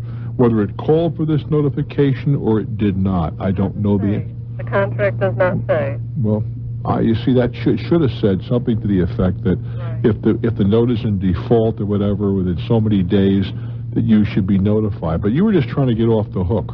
Right. I was foolish. I mean, it was a mistake on my part. I should have Now, never how much is a deficiency? They told me that right now on my credit report there's a charge-off of $611. Well, it's not a whole lot. No, it's not. But Could have been a lot worse. It's still going to remain on my credit report until he finished paying for it. It remains on your credit report anyway. Right. Period. But I didn't know if there was anything I could do to... You are allowed to put a letter under the law. You can put a letter in your file explaining what happened. Right. But I don't know that that's going to help you a whole bunch. Well, I called the credit reporting agency, and they said they wouldn't put a letter in. I'd have to dispute my credit report first. Well, why would they not let you put the letter in? They said they wouldn't add a letter unless I filed a dispute and I won the dispute. They said I can put a letter in when I go to apply for a loan, but they won't add it to my credit report. Because I had heard that too. Let me take a little time out for a minute. There's somebody in the credit business. I'd like to hear from you at 703-413-8381. 703-413-8381. It's my understanding that if there's an item that you can't have removed from your credit file, you have a right to put a 2,500-word explanation in the file that will be forwarded to each and every person who requests your credit information. Now, I could be in error. If you're in that enterprise, if you're in a banking business or indeed the credit business, you work for Equifax or TRW, one of those guys, give me a shot during this commercial interlude at 703-413-8381. 703-413-8381. Come on, guys, I need your help. I'm Bruce Williams. Topeka, Kansas, your turn. What I wanted to ask about is, I see a lot of these videos, different things. Say I like to get these animal videos, and there's a lot of different things I'd like to get. But when you get on there, the only way you can get them, when I called up, she says, what's your MasterCard or Visa number? And I'm thinking, is there any other way? Why do I have to give you that number? The reason I said that is I've been told, but just not people on the radio like you, just different people saying, don't give your number out because they can use that in some way. I don't know what they can do. They can take that number, you don't know who you're talking to, and they can use it to do something with. I just wondered... Well, the general rule of thumb, repeat, general, is if you make the call, no problem. You know who you're calling. In other words, if you're responding to an advertisement and you want to buy something with your Visa, MasterCard, Discover, American Express over the telephone, right? Yes. No problem. There is no problem. If you made the call. Well, how do you figure there's no problem if I made the call? Because I hope that you know who you're calling. Not particularly. They just have these videos, like I said, on You're TV. talking about it. Well, you're talking about an advertisement. Yes. You know who you called, man. Well, there's not really... No, yes, you do. Come on now, Tiger. You know you were watching Channel 8 at 9 o'clock at night, right? Okay. Well, hell, you can always, if push came to shove, you can always get a hold of the program department of Channel 8 and say, well, who was running that information on 9 o'clock on the 31st? Oh, well, okay. By you know who you're... I don't know that you could call Channel 8 and say, who's running this. I mean, I don't know. They put it on the channel. It'd be just like having an advertisement on your station. Absolutely, and you can call any station that's carrying my show.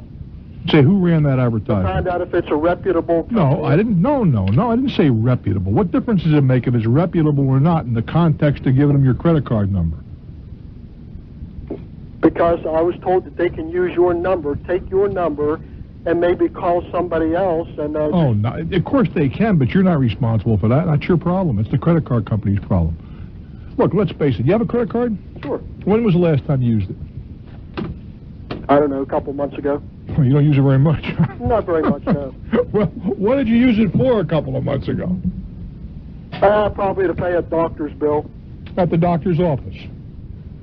At the doctor's office? No. Well, yeah, okay, doctor's office, right. Fine. Then what was to stop the girl in the doctor's office, I'm assuming it was a female, it generally is, doesn't have to be, from either running your card 2 or 3 times, or at the very least, after you leave, she's got the number. What's to stop her from using it illegally? Well, I wouldn't think of that because I know the people I'm dealing with. Doesn't matter. It doesn't matter. Doesn't matter. All right. When you go to a gas station and use your card, do you know them? When you go to a restaurant, do you know them? I've never done it, so I don't know. What do you have a credit card for? What do you use it for? I had a credit card because, you don't want to hear this whole story, it's because I was out on the road one time, and for some reason I didn't have any money, or I broke down and I needed a motel. I didn't have any money. I only had like $10. The room was $20. So they said, forget it. I had to sleep in the back of the truck when it was something like 10 degrees out. Okay. But have you ever used your credit card at a motel or a hotel? No. But I have used it I've used it for different things, but never at a motel. Well, I mean, come on, we're splitting hairs. What have you used it for? Give me a minute. To pay my insurance on my truck. All right. All right, let's face it, you're not average. The average person will walk into a store and buy a TV. They'll walk in and maybe buy their groceries. They'll go in and buy a meal, buy gasoline. With a Visa or a MasterCard? Of course. Why not? You must be talking one of these ritzy places. Ritzy? Sure. You probably deal with those, like the New York... You got to be kidding me. Every supermarket in the country just about will take your credit card. How ritzy is a supermarket? Not the supermarkets I've ever been into, they don't take MasterCard and Visa. Have you asked? Pay cash or you don't get anything. I don't think that's true. In fact, I will bet you anything you got that's not true. They'll, at the very least, take checks. Well, that's possible. I just never have. I've always gone in there, and when I buy my groceries, I just pay cash for But it. that doesn't mean other people are. Well, that's true, but I never knew that you could use that in a restaurant. You can take MasterCard and a Visa in a restaurant? And it's just a regular old restaurant instead of... You've been living in a bubble somewhere? You can take it to McDonald's, Burger King. Bruce. Is Bruce putting me on? I'm telling you the truth. You can use that in McDonald's or some little fast food restaurant. You can use a MasterCard. Absolutely. Well, whether you can or not, they still can. It's safe. My point is that every time you use your credit card, somebody else has access to the number. So it's no big deal. I'm safe to just call these videos and just say, yes, here's sir. my Visa number and my MasterCard. Absolutely. And everything's hunky-dory. Well, I can't tell you that. But if they use it improperly, you're not responsible. The credit card company gets stuck, not you. But say if they, just one other fast thing, if they don't send it to you, okay, you give them your MasterCard or your Visa number. Right. And say if you don't get it, they'll say allow 4 to 6 weeks for delivery, right? Right. They'll say that. And maybe 8 weeks go by and you don't get it. Then what do? You call the television station or radio station? No, it doesn't. Well, wait, has it showed up on your credit card? I haven't sent for it yet. No, you just told me, but in your hypothetical example, if it shows up on your credit card, you can either pay it and wait till next month, or at that time you can put it in contest, where it will be removed from your bill until we settle the matter. Oh, that's right. So on the Master or Visa, you don't have to pay it until you get it. That's right. Or you can elect to pay it, and then if it doesn't come next month, put it in contest next month. You'll still get your money back. Alrighty. Thanks. You really didn't know you could go to fast food places and use your credit card. I'm Ken, that you can go to McDonald's or Burger King and someplace and use a MasterCard? Yes, sir. I'm not telling you every one, but great many of them you can. Buddy, I must have got my education right because I'd never heard that before. Why do you suppose they're doing that? Not knowing I cannot say henceforth. Because there's a ton of people that are unlike you that never carry cash. When I was doing my program in New York City, I had a lot of young kids working for me. And, hey, Bruce, can you lend me $10 till I can get to the cash machine? They never carry cash. We're in the gin mill, a tavern business, as you may know. We have some bars, right? One bar is about a half a block away from a cash machine. There, on weekend nights, there's always a line with these kids at the cash machine.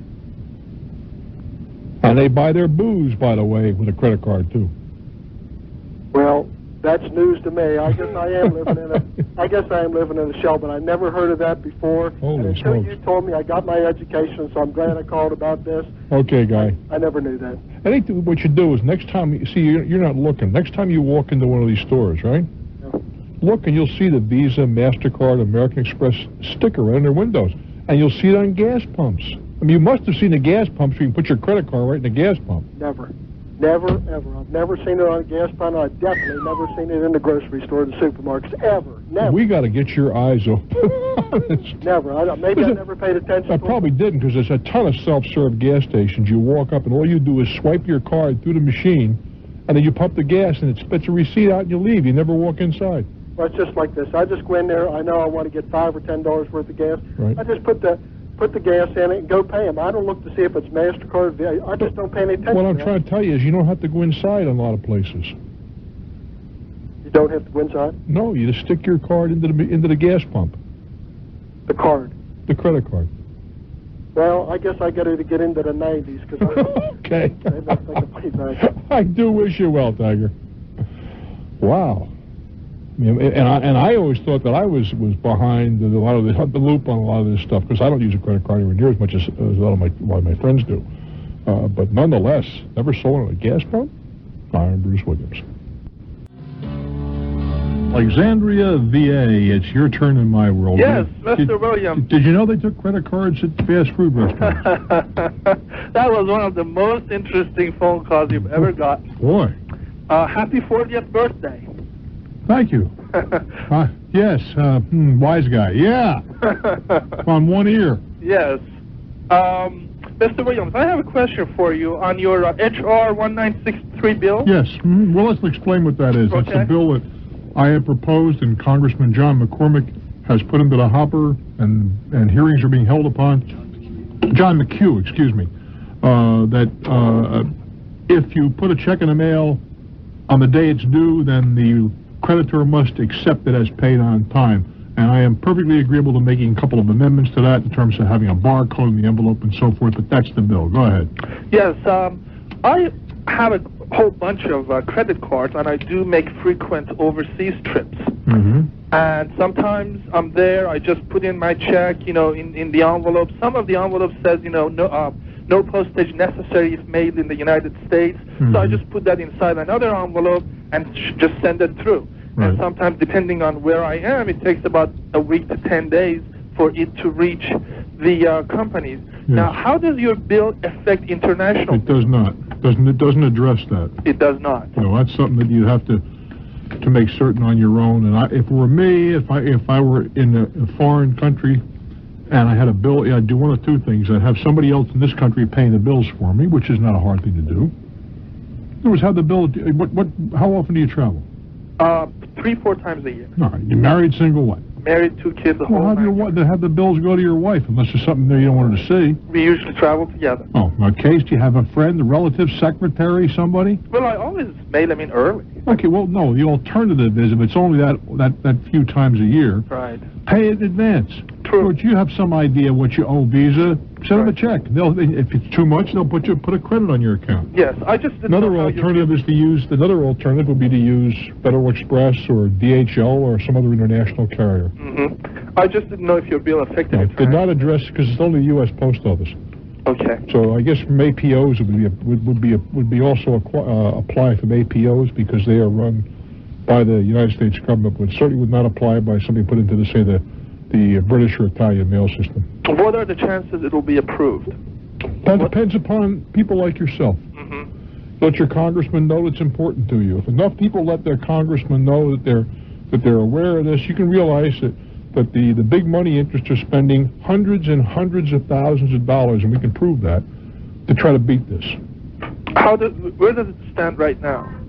There are committee meetings being held. I think there's going to be one this month, and I'm not sure after that. Okay. Could I make a very quick comment about the last caller? Sure. There are a couple of products out there that people can buy. It's a telephone. It's just a regular telephone, but it has a little credit card slot right next to it. So if you call a company and you want to place an order, you don't have to give out your credit card number over the phone. All you do at home is just you run your credit card next to your phone, and they automatically get that information in their computer system. Well, then they'd still have a record of your number then. They do, but sometimes, if you have people listening in, if you give out a number, unless you're using a cordless phone, I don't think that's much of a problem. Right. Cordless phone, you have these ridiculous phone voyeurs out there that listen in on people's conversations. I mean, with the people have no life of their own, but that's another matter. Thank you so much. I do wish you well, my friend. Thank you so much for your call. Harrisburg, PA, Randy Myers, new abode. Hello there. Hey, Harrisburg, are you there? Oh, yes, I'm sorry. It's okay. I heard some static noise there. Happy President's Day, Bruce. Well, thank you very much. I had a question for you. My wife and I here last fall bought some land, a couple acres of land, and we're trying to decide on how to find a good builder. I don't know what to look for in a builder and what we should, what kind of stuff should we look for? Well, it's like any other. I look for probably as much as anything financial stability. Okay. If you get some guy who's got to have money every time you turn around to buy material and whatever, I get nervous about him. Really? Yeah. Now, I'm sorry. Go ahead. The guy was like, kind of like making a lot of promises. Oh, with $55 a square foot, and that's all it's going to cost. That's pretty cheap. I know. That's what I was like. It makes me a little uncomfortable at times. Yeah, so I didn't know. Is there like a certain place we could go to look, or? Best thing you can do is you ask your friends, ask people, ask for references, ask for bank references, ask for some the names and addresses of people he has done work for before. Oh, okay. And of course you're going to have your attorney guide you every step of the way. Okay. If you don't, you're a very foolish guy. No, yeah, we had an attorney to buy the land. Well, that's the easy part. You should do that. No, what I'm trying to get to is you say things that a lot of folks just don't understand. As an example, you hired a builder. We haven't hired one yet. No, I'm saying you hire a builder. Oh, okay. Mr. Builder makes a deal with you and so on and so forth. And you go out there and one day the foundation is in and a backhoe has dug all the holes and done the backfilling and the concrete's been poured in the basement and so forth, so he gets a draw, right? Yeah. What you don't know is he never paid the backhoe guy, he never paid the concrete guy, he never paid the cinder block guy. Each one of those people can file a mechanics lien against the property. If he doesn't pay him, even though you paid him, you got to pay them too. Now, how do I make sure that he paid the bills? Well, that's what your attorney's all about. Oh, okay. You want to see paid bills before a draw is taken. Okay. And not just paid bills from the Jones Concrete Company. It's got to say paid for the job at 122 Main Street. That way it covers me. Well, yeah, suppose he shows you a bill for $2,000 for concrete. Okay. And then the concrete guy slaps a lien. He says, yeah, that was for that job across town. How would you know? Okay. You want to see the on the bill is an annotation for the, paid in full for your address.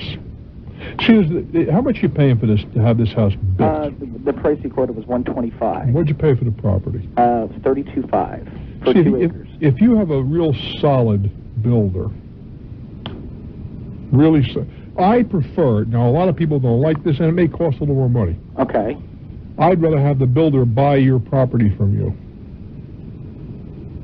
Okay. Now he builds the house on property he now owns. He gave you your $32,000 back. Okay. Then when the house is all built, you walk through and thumped it and kicked the tires and whatever the number was of 120 plus the 132, that's how much he gets at the closing. Oh, okay. Now that sounds a little cumbersome, but it is far more protective than doing what you're doing.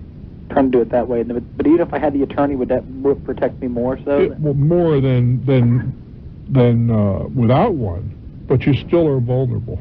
Okay. He goes broke in the middle of the job, you got problems. Oh, that wouldn't be good. Oh. Okay. Take Be Still My Heart, of course it wouldn't be good.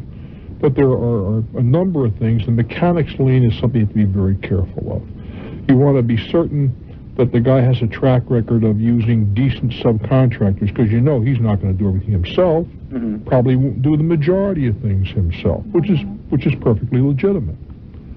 But a lot of guys will cut corners on the subs.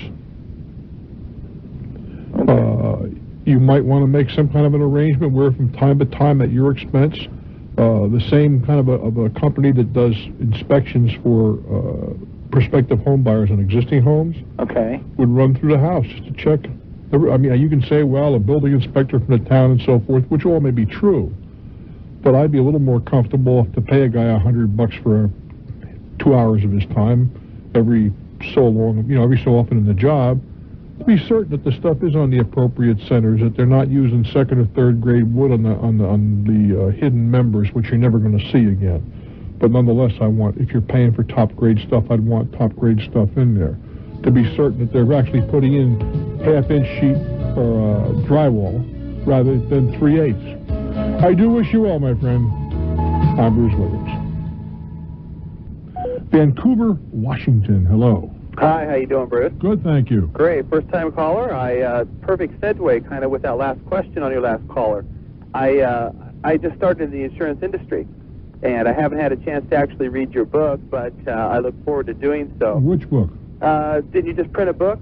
Well, or have one out most recently? Yeah, we have several books. That's why there's nothing that really has a whole lot to do with insurance. Okay, well, I think I'm an occasional listener, and I caught, I believe, a topic or another caller, and you were talking about the insurance topic, and it was involving one of your books. Maybe you'd written about it in one of the books. No, well, we touched upon it, but no. The last book was called House Smart, and it's how to buy and sell real estate. Oh, now, obviously, insurance is a part of a real estate transaction. To that extent, we talked about it, but it is certainly not the focal point. Sure. Okay. What are you doing? What are you selling? Well, I just got involved with the actual with life insurance. Mm-hmm. Went through the licensing process, life, disability, getting involved with my series 6 and 63 for mutual funds and variable annuities. Mm-hmm. And really, I'm just looking for your general take on it, because I do admire your opinion in this matter. It makes sense and it's logical to me. I know I've heard you based on even the last call here. He was talking about you prefer term and then to choose the balance for retirement into other vehicles. That's correct. But there are some insurance. You see, it's not like stretch hose, one size fitting all. Sure. There are situations where insurance is a better way to go. Mm-hmm. I mean, and it would be disingenuous to say otherwise. Right. But for the average bear, insurance is not the way to go, in my opinion. Which will drive the insurance guys crazy, because that's the way they make their living. Sure. But I don't believe that to be the case. But there are situations where there's some tax advantage or other reasons, which I'm not going to get into here unless they come up specifically, right? Where insurance can fill some very definite needs. Sure. Well, what I'm being taught, what I'm learning is a lot of it's based on a client's disposition to whether they're inclined to actually being able to cut themselves a check and save money for their retirement. Or whether they're, they shy away from the markets because they don't trust and they want some guaranteed savings. Mm-hmm. Different issues like that whole life insurance has built into them. But I've always been of the belief myself, before I even got in the industry, of the term insurance issue, and I'm not afraid of the market, so that's where I have my retirement dollars. Well, one of the things that is distressing a number of people right now is that they have purchased insurance where there was a projection made as to how many years they have to pay and then it'll be over, right? Right. But then the interest rates fell like a stone. Sure. As we both know. Yeah. And all of a sudden they're finding out it's not paid off. They have another 4 or 5 years to go. Right. Because the interest projections didn't hold up. Now, there's no question when you start to read the thing, it's exactly what it says. These are only projections. Right. But you know that a great many people thought this is what I'm going to get. Absolutely. Well, and my understanding is that's basically around mostly on the variable products. Is that is my thinking there correct? In a regular whole life type policy where you have a guaranteed rate that it's never going to fall. Oh, yeah, but there's so many policies written where it's whole life, but you're going to pay it for 5 years or 10 years or something of that nature. Oh, sure. And particularly when you get the larger amounts. Right. But that's a whole other program. Look, the insurance industry is a worthwhile, honorable profession. Mm-hmm. Like every business, including the one that I am in now. And I sold life insurance and health insurance. Mm-hmm. So, I've been there. Okay. Been there, done that, you know that expression. Right. There are some people out there that will recommend what is to their advantage, not what is to the client's advantage. Exactly. And that's where we sometimes have problems. Yeah, that's the tarnish on the image. But that's whatever, every business, I believe. Sure. Good luck, my friend. I appreciate it, Bruce. I'm Bruce Williams. Alexandria, Minnesota. Hello there. Good evening. Hi. Say, I'm a long-time listener, but first-time caller here. Yes, sir. My sister-in-law was visiting with us this weekend, and she presented a business opportunity that consisted of purchasing into a multi-level marketing scheme. Mm-hmm. And I want to run it by you and let me know what your opinion is on it. Go for it. If she recruits 4 members, they go into a 7-tiered pyramid starting right below her with 4 members.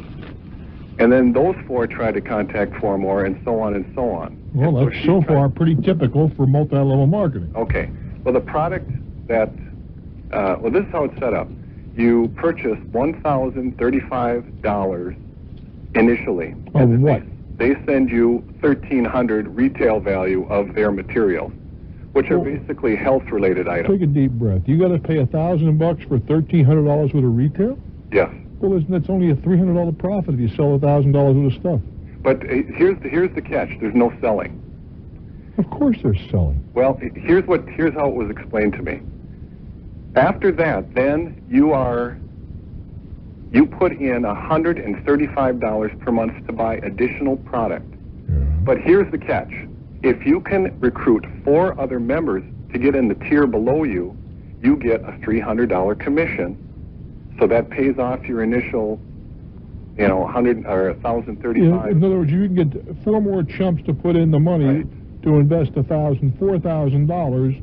You get $1,000 of that. Right. Huh. And they got a whole bunch of vitamins. Right. And they get 4 more chumps. Do you really believe this is an opportunity? Well, the way that my sister-in-law presented it, she showed how the person that recruited her, one up from that person already received a check for $20,000 per month because he's filled down to about his 5th level. And I ran some math on it, and I came up with only 500 people in the United States could ever fill 7 tiers if 10 to 15 million people buy the product. Well, you have put your finger. Enjoy if you're driving. Use a seatbelt. I'm Bruce Williams. Welcome to Talknet. Our telephone number, if you'd like to join us, 800-743-8000, 800-743-8000. Big Fork, Minnesota, hello. Hello, Bruce. Long-time listener here. I'm delighted. Yeah, I got a little question for you. I'll rack your brain a little bit. I recently put a motorhome up for sale for $40,000, and I got 2 calls, one from Minneapolis, one from Illinois. People, they say they got a lot of leads, and they want to... and they want to sell you what? They want to sell my motorhome for $499. No, they want that in advance, right? That's right. You say, not by the hair of my chinny chin chin. Well, I told one that I'm going to check with Bruce Williams, and he hung up right away. Did he really? Well, he knew what I was going to say, didn't he? Anyway, would you accept a personal check for $40,000 and give him a title, or would you hold the title, or would you... Would I take his personal check for $40,000? Yeah.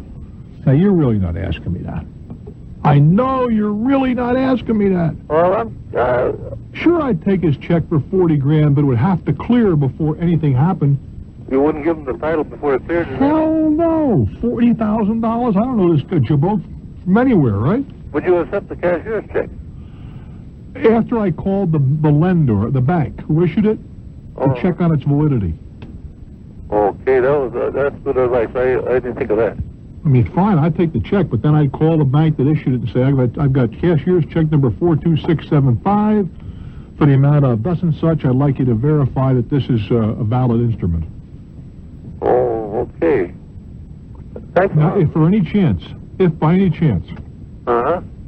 say we can't tell you, what you say is, okay, hang up, and then you get out of your bank and have someone from your bank call their bank. They most certainly will tell them. Okay. Yeah. I wish you well, my friend. Let's go to Rochester, New York, and see what's happening. Hello, Bruce. Hey, how are things in WHAM country? Oh, not too bad. A little snowy, but hey, we can live through it. There you go. Well, you guys are used to that sort of stuff. Sure. Hey, I have a question for you, believe it or not. No. What a shock. My mother owns a seasonal cottage on a lake. And Where? we have, pardon? Where? What state? Upstate New York. Okay. And she's currently down in Florida for the winter.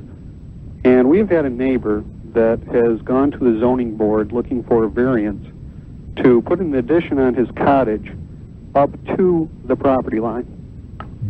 Now, the current zoning is 10 feet on each side, 20 feet front and back. And we'd like to know how to stop him. Well, you can't stop him. No, but we can make an argument. What you can do is go to the zoning board of adjustment meeting there's a public portion, and at the public portion, either you or your mother's attorney can express their displeasure with this. But you see, you just can't say I don't like it. Well, no, you can't. No, but it has no force and effect.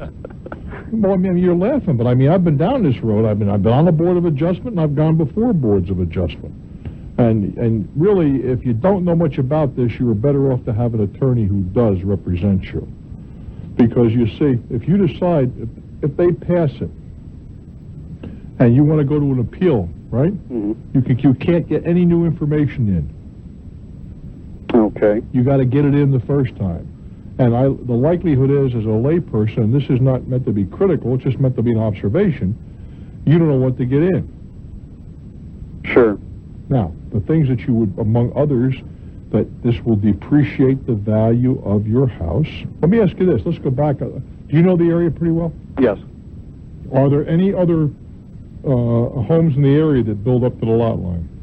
Well, on this lake, there are certain areas of it where they're right next door to each other, sidewalk in between each cottage. In other areas where we are located, and we are taxed accordingly. Well, forget about the taxes, not an issue. Well, it's extraneous, really. I want to get down to the meat. Well, I'm saying the property values, the area we are nice level lots with lots of spaces between the houses. Well, you said there's 20 feet of space, 10 on each side. It's not exactly princely. Well, no, that's what the zoning requirements are now. Right. Currently, his side yard requirement is 10 feet, so it means 20 feet between buildings. Right, and the thing that comes into play here is there is an empty lot that we had purchased years, like in the 50s, between the cottages. So we have a huge lawn next to our house to begin with. The main problem I see is that if he builds to the lot line, all of his guests are going to be walking down our lawn to get to his beachfront. Well, would you sell him the lot? Well, that was going to be my... Well, you see, that's one of the things that should be brought out and get into the first thing that he should be asked, or his representative should be asked, is have you made an effort to acquire property so that you wouldn't have to seek this variance? No, he is not. Well, that isn't the issue. The issue is you got to ask that. If nobody asks, it's not on the record, is it? Good point. You see what I'm saying? That's why I'm cautioning you to get somebody to help you. Now, how big is the lot that is next door? You're just keeping for grass for a lawn. How big is that? It's probably on the width is what I'm talking about. The lake frontage is probably 40 feet. The back by where the road is. Well, where the houses are, how much? Currently, the distance between our existing house and his existing house. No, I want to know how wide the lot is. The extra lot. Okay, the extra lot is approximately 40 feet in the front and 10 feet in the back. kind of a pie shape. Boy, it really narrows down, doesn't it? Right. Is it buildable? Yes. A cottage burned down years ago. But is it buildable under today's zoning? You don't know is the answer to that. Correct. That's something else you ought to know. How much is that lot worth in your best opinion? The entire lot? The extra lot, the 40 by 10 by whatever the hell it is. Probably 80 to 100,000. That much? No, the assessed value is between 2,000 to 2,500 per foot along the lake. Is that right? In our area. That's 80 grand at a minimum. Right. Now, I would be more willing to sell him a 10-foot strip. Well, no, you don't want to sell him a 10-foot strip. You want to sell him, split it down the middle, I would think. Because your lot then well, I'll tell you why. Because it becomes only an addition to your home. That's all it is at that point. It becomes totally valueless in terms of building. So why not have him assume half of the? He can only put a lawn on it too. Sure. So why not have him assume the part of the cost of providing that class? And furthermore, what you could do is sell it to him for maybe a couple pennies less, with a restriction as to building. The restriction would go with the property on its heirs and assigns. But he could build up to the lot line because it's now become, but he could not build on that property, nor could you. Okay. That would guarantee that you're both going to have a lawn sitting there forever. Now, does my mother need to write any type of a letter? Well, I told you, you ought to have an attorney representing your mother. Okay, so she doesn't have to be at the meeting.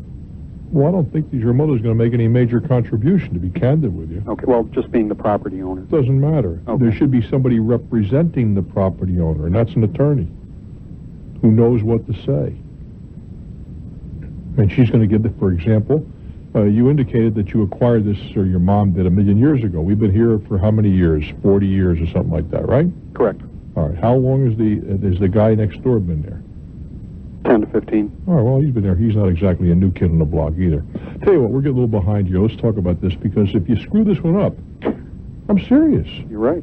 If you screw up your presentation, you can kiss your goodbye. Stick around. I'm Bruce Williams. I am chatting with a young fellow in Rochester, New York. His mother has a piece of property where it's on a lake, very expensive property, where the guy next door wants to build up to his lot line, which is not in anybody's best interest except perhaps his. Now, he is going to try to prove that there's nowhere else he can go, right? Right. So the first thing you ought to do, first thing you ought to do is hire an attorney in that area, a local guy. Sure, we have one. All right. And you have your attorney write to this guy, offering to negotiate to sell him property next door, so he wouldn't have to apply for this. Okay, well, the hearing is Monday. I don't care. Okay. Get a letter off to him yesterday. Because that way he can't say, because he can always move for a postponement, you see. His counsel can move for a postponement. Okay. So if you have that, he can't say, well, there's no property available, because he's been put on notice that there is. And I'd have that hand-delivered to his attorney. And the attorney's address is on the notice that you guys received. Right? Okay, yes. I'm sure it is. Have that hand-delivered, not sent, hand-delivered to his attorney, that you are willing to sell some property to legitimize what he wants to do. That is going to knock the crap out of his application. And then it would have to be a negotiated price. Well, that's not. We aren't getting to that. You've already banged his application. But what we're trying to do, we're trying to shoot it down, right? Sure. That's going to put it off until then. Of course, there's negotiation. He'll come back and say, "I can't afford it," and then your position is, "Well, if you can't afford it, you shouldn't be building here." Now, you're also going to show that while there is zero lot line building in the area, that the properties that are a little more spacious are considerably assessed higher. And you're telling me it's $2,000, $2,500 a square front foot where you are now. How much is it where the zero lot line stuff happens? Probably 1,000. No, you see, probably is a lousy I don't answer. know. Well, you should know. That's what I'm trying to get. You see where I'm not trying to pick on you, but those are things you got to know. Okay. Because if you could show that the values are demonstrably less in the zero lot line places, then you're going to show that you are being injured, you see. Okay. But I don't know is a terrible answer. It really is. Well, it's a good one to give you, but not them. That's exactly right. Terrible answer. You got to do your homework. And your guy ought to be doing his homework if he doesn't know the answer to this. All right? Okay. So you've shown you're going to show them a way they can do it without a variance, and you're also going to demonstrate damage to you if the variance is granted. Those are the two things you're looking for. He is going to try to show that there's a hardship, that he can't expand his property, and you're going to say yes you can, and we're showing you how to do it. Now there's many other nuances, but I don't have time to get into all those. Sure. But what I've told you is solid. And I certainly appreciate it after listening to you for all these years. I do wish you well. Let me know how it comes down, guy. Hey, thanks. The likelihood is nothing is going to be decided at this hearing because you're going to throw a big enough monkey wrench into the thing. If you do as I've described. Now, of course, I want you to ask your mother if it's okay to sell it, to make this offer. And she says no. Well, actually, she's probably lucky that she's not here because she's a real nice person and would probably, fold right over. Well, that's another program. Sure. It's not a question of not being nice. You got to protect your interests, that's all. Well, he does not know the meaning of the word courtesy, as we've learned over the years. In that case, go for it. Okay, Bruce. I do wish you well. Thanks for your help. Toledo, Ohio, it's your turn in my world. Thank you so very much for your patience. Hi, Bruce. Hi. Long-time fan. I'm glad to get a hold of you. I'm so happy you're here. What can we do for you I've tonight? tried so many times. Okay, this is the problem. My mother left a will, leaving everything to me. Okay, that is all the property, personal, mixed, and real. All right, she also named me the executrix. All right, now, I was told that her remaining 4 sisters and 1 brother have to be notified. Now, I don't understand the reason why. I mean, they know she passed away. They were at the funeral. Your attorney is telling them to notify them so that they can, if they wish to contest the thing, they can't say that you tried to get past them. Okay, there is a clause, okay, in this will that says, if any beneficiary objects to probate of this will or contest or aid in contesting it, then he or she shall be deemed to have predeceased me. Yes, but the problem is that they aren't beneficiaries. Right. Well, then whether or not they would covered by that, since they are not. I think what it's trying to say, ordinarily, you see, if your mother really wanted to cut them out, what she should have done was left them a buck. Oh, really? Well, because then they're named. Then there's no question that she didn't forget them, didn't overlook them. If you want to cut somebody out, you're wise to mention them. I leave my son John $1 for reasons known both to him and to me. Okay, but now, see, I am the only... I understand that. She didn't do that. Right. So it's too late now. Okay. How much money's involved here? Okay, let's see. About, I don't want a nickel and dime. No, $1 million, $10 million, $500,000. She owned a house half and half with her brother, so if you include that, we're talking 43,000 some. No, there's nothing there then. With the money and property. There's not a whole lot to worry about. But I mean, I don't know what her siblings are going to have to say about this, and how your brother's going to take it. I take it the property was owned in such a fashion that she could pass it on. Right. It was listed in there that I don't think you understand. What it says in the will is only part of it. Okay. For example, if the property was held in such a fashion that was left with the right of with the survivorship clause, she loses her interest if she dies. Hello? Yeah, okay. I don't understand that part. All right, let me explain it to you. Okay. You and I could buy a piece of property together and have it titled in such a fashion that if you die, I get it all. If I die, you get it all. Now, if that's the way the property is titled, she doesn't have the right to pass it on in a will. You've got to do it beforehand. Well, I don't think it was a quit claim deed is what it was. What was a quit claim deed? The house that she bought with her brother. And she quit claimed to her brother? No. That's how the deed was written, because it was bought from her other brother when he passed away. Who quit? Who gave up their claim? See, all her remaining brothers and sisters, in other words.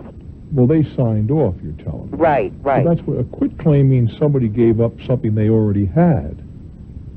It's not a quit claim deed as such. There is no such thing. Do you have an attorney? No, Then you better get one, baby, because I don't think you know what you're up to. Okay, no. I don't mean that unkindly. You know, I'm sure there are things that you do he couldn't or she couldn't do, but this is something you shouldn't be doing for yourself.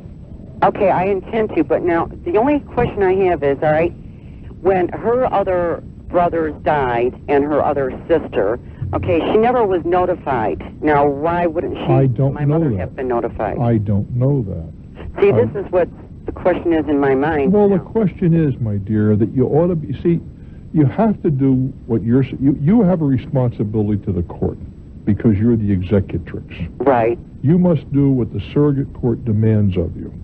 Now, I'm not suggesting that you give this to an attorney and let them handle the whole thing. You can do the legwork and walk the thing around and take the appropriate documents in, do the advertising, get the death certificates, all that jazz. But you go to him or to her and you say, all I want is advice, an hour or so of your time, to tell me, to walk me through this, and I'll do it all myself. And that's not going to cost you a whole bunch of money. A few $100s. But that's important. Well, you say, you don't want to spend it, do you? No, that's not it. I had already called, and I was asking different, I called maybe 3 different attorneys. They all told me it's either $95 an hour or 4% of the total. Well, you tell them you want to buy a couple hours of their time at $95 an hour. It's cheap, by the way. Okay. That you do not want to go on a percentage basis. That you don't want them to handle the matter. All you want is some advice as to how you can handle the matter. It is not that difficult, but you should get that advice. I do wish you well. I'm Bruce Williams. Port Huron, Michigan, hello. Hi, Bruce. How are you? I am just fine, thank you. Good. I'm planning a honeymoon and to the Caribbean, and I heard you make a couple of comments that I wanted more information about. Sure. Where are you going? You said something about being aware of some kind of security type risk in the Virgin Islands, and that you also wouldn't go to Jamaica, and I wanted you to respond further. Well, I don't care for Jamaica. It's not the security thing, although that is of some concern, although, in fairness to the Jamaican government, they have gone out of their way to try to make it a safe place to go and impress upon the locals that they are very dependent on tourists. But it's not one of my favorite, in fact, it's one of my least favorite places. Just is not some place that I would have any, I've been there a couple, 3 times. I have no desire to go back, and nor would I recommend it to anybody. Is there a place that you would recommend? Oh, lots of places. Tell me a little bit about you. Well, we would How old are you guys? Let's start with that. This is a second marriage, and we're 42. Okay, then this is a honeymoon, but it's really a vacation. Yes. I mean, I don't want to be indelicate, but you know what I'm talking about. Yes. Is that not true? Well, to some extent, but it's going to be a wonderful honeymoon. No, I didn't. Well, wait a while. So I'm going to be indelicate then. Okay, go ahead. Well, what I'm trying to get to is when you have 2 kids who have never slept together, never had carnal knowledge, that's a honeymoon. Okay. Are you going on a honeymoon? No. Okay, fine. You go on a vacation after you get married. Right. You can call it a honeymoon, but what I'm trying to get to is there is a certain amount of strain in the first example I gave that you are not going to have to put up with. Is that not true? True, that is true. You mentioned you were married before. This will be a little different, will it not, the second time around? Yes, it will be. Of course it will. Okay. So we're going to go on a nice vacation in the Caribbean. So let's talk a little bit about you guys. Okay. What are your likes and dislikes? As an example, so I can bail easier on you. For example, hold on now. Oh, okay. There are some people that would like to go down where it's good and warm, can't hate you for that, and lay on a beach and enjoy one another's company, go out to dinner, and then go to bed because there's very little to do. And there are a lot of people who would enjoy that. And they're up at the crack of dawn and walking and watching the sun come up and all that stuff. There are others that would like a little less time on the beach. Maybe they get there around noon and they charge up their batteries, but now they're off and ready to rock and roll at night. They want to go out and do some dancing and maybe some gambling and whatever, and get in at 2 or 3 o'clock in the morning. Where do you fit in that spectrum? We fit more in the first category, but we would like some opportunity to learn a little bit about the culture there or what's different about that area. Well, but not necessarily gambling or, you know, I don't know how big much culture you're going to find in the Caribbean, but I'm saying I love the Caribbean, don't misunderstand me. But culture, if you, for example, if you were in, how long you got to go on this vacation? Just 7 days. Okay, that's ample time. For example, if you were to stay in San Juan, which is one of a lovely place, despite some of the things you may have read, there are things to see over there. The El Morro Castle is one of my favorite places in the entire world. Every time I go to Puerto Rico, and I've been there more times than you have fingers and toes. I hear you talk about it frequently. I go out to El Morro. It's just a remarkable place, and I have a certain affinity for it. You have the El Yunque, which is the rainforest, if you'd like to see that sort of thing. You can shoot over to, now it's a hop, skip, and a yodel. When I started going there a million years ago, get from San Juan to Ponce was an all-day affair. Now you have an interstate, get right over there. There are things to see over in that part of San Juan, and of course there is a nightlife in San Juan that you don't enjoy, for example, in some of the smaller islands. Now, if you were to go down to Antigua or to Barbados, Antigua does have a little more nightlife than Barbados, by the way, but there are probably more to see in Barbados. You mentioned the culture and the old buildings and that sort of stuff. You'd probably find more of that on Barbados than you would on Antigua. The Virgin Islands, there are some on St. Thomas and Charlemagne, and outside of Charlemagne, there are some excellent restaurants. There is not a great deal to do except in a couple of the resorts after that at night. There's just not a whole lot to do. Well, what was that security risk in the Virgin Islands that you were talking about in general? Well, they've had some crime. There's no question about that, and they've tried to address that, and I think they have.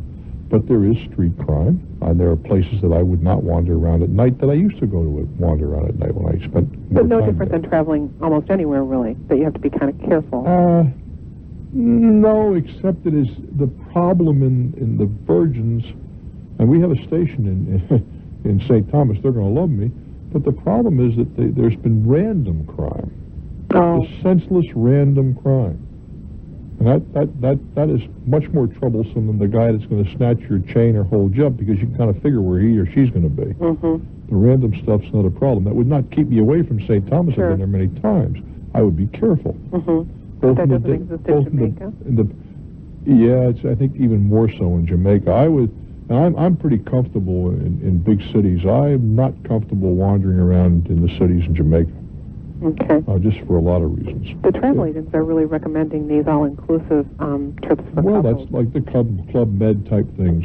Yeah, nothing wrong with that. Now, if you're looking for a place that's quiet, in my opinion, safe, the beaches are gorgeous, the food is excellent, and nightlife is almost non-existent, the Cayman Islands. The Caymans are lovely. I have no reservation of recommending that, but it's nighttime to night. There's not much to do. The conch soup is out of this world. St. Martin took a hell of a hit with the storm, but I'm not sure how far they're back together again. But on the Dutch side, on the French side of the island, there's some excellent restaurants to explore. Not much to do in terms of shopping and that kind of jazz. The beaches are excellent. There are casinos. I don't recommend them, but they are there. And you have the little down in ABC, Curacao, which is an Aruba. Aruba's a nice little place to go.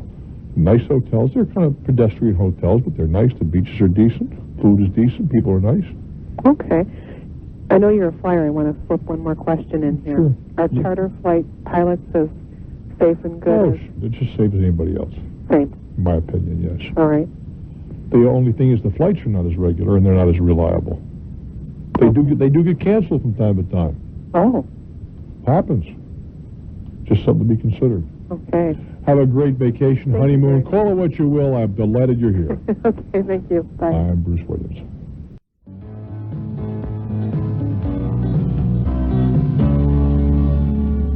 Hannibal, Missouri. Hello there. Hello. I have a question for you concerning an accident that my children were in.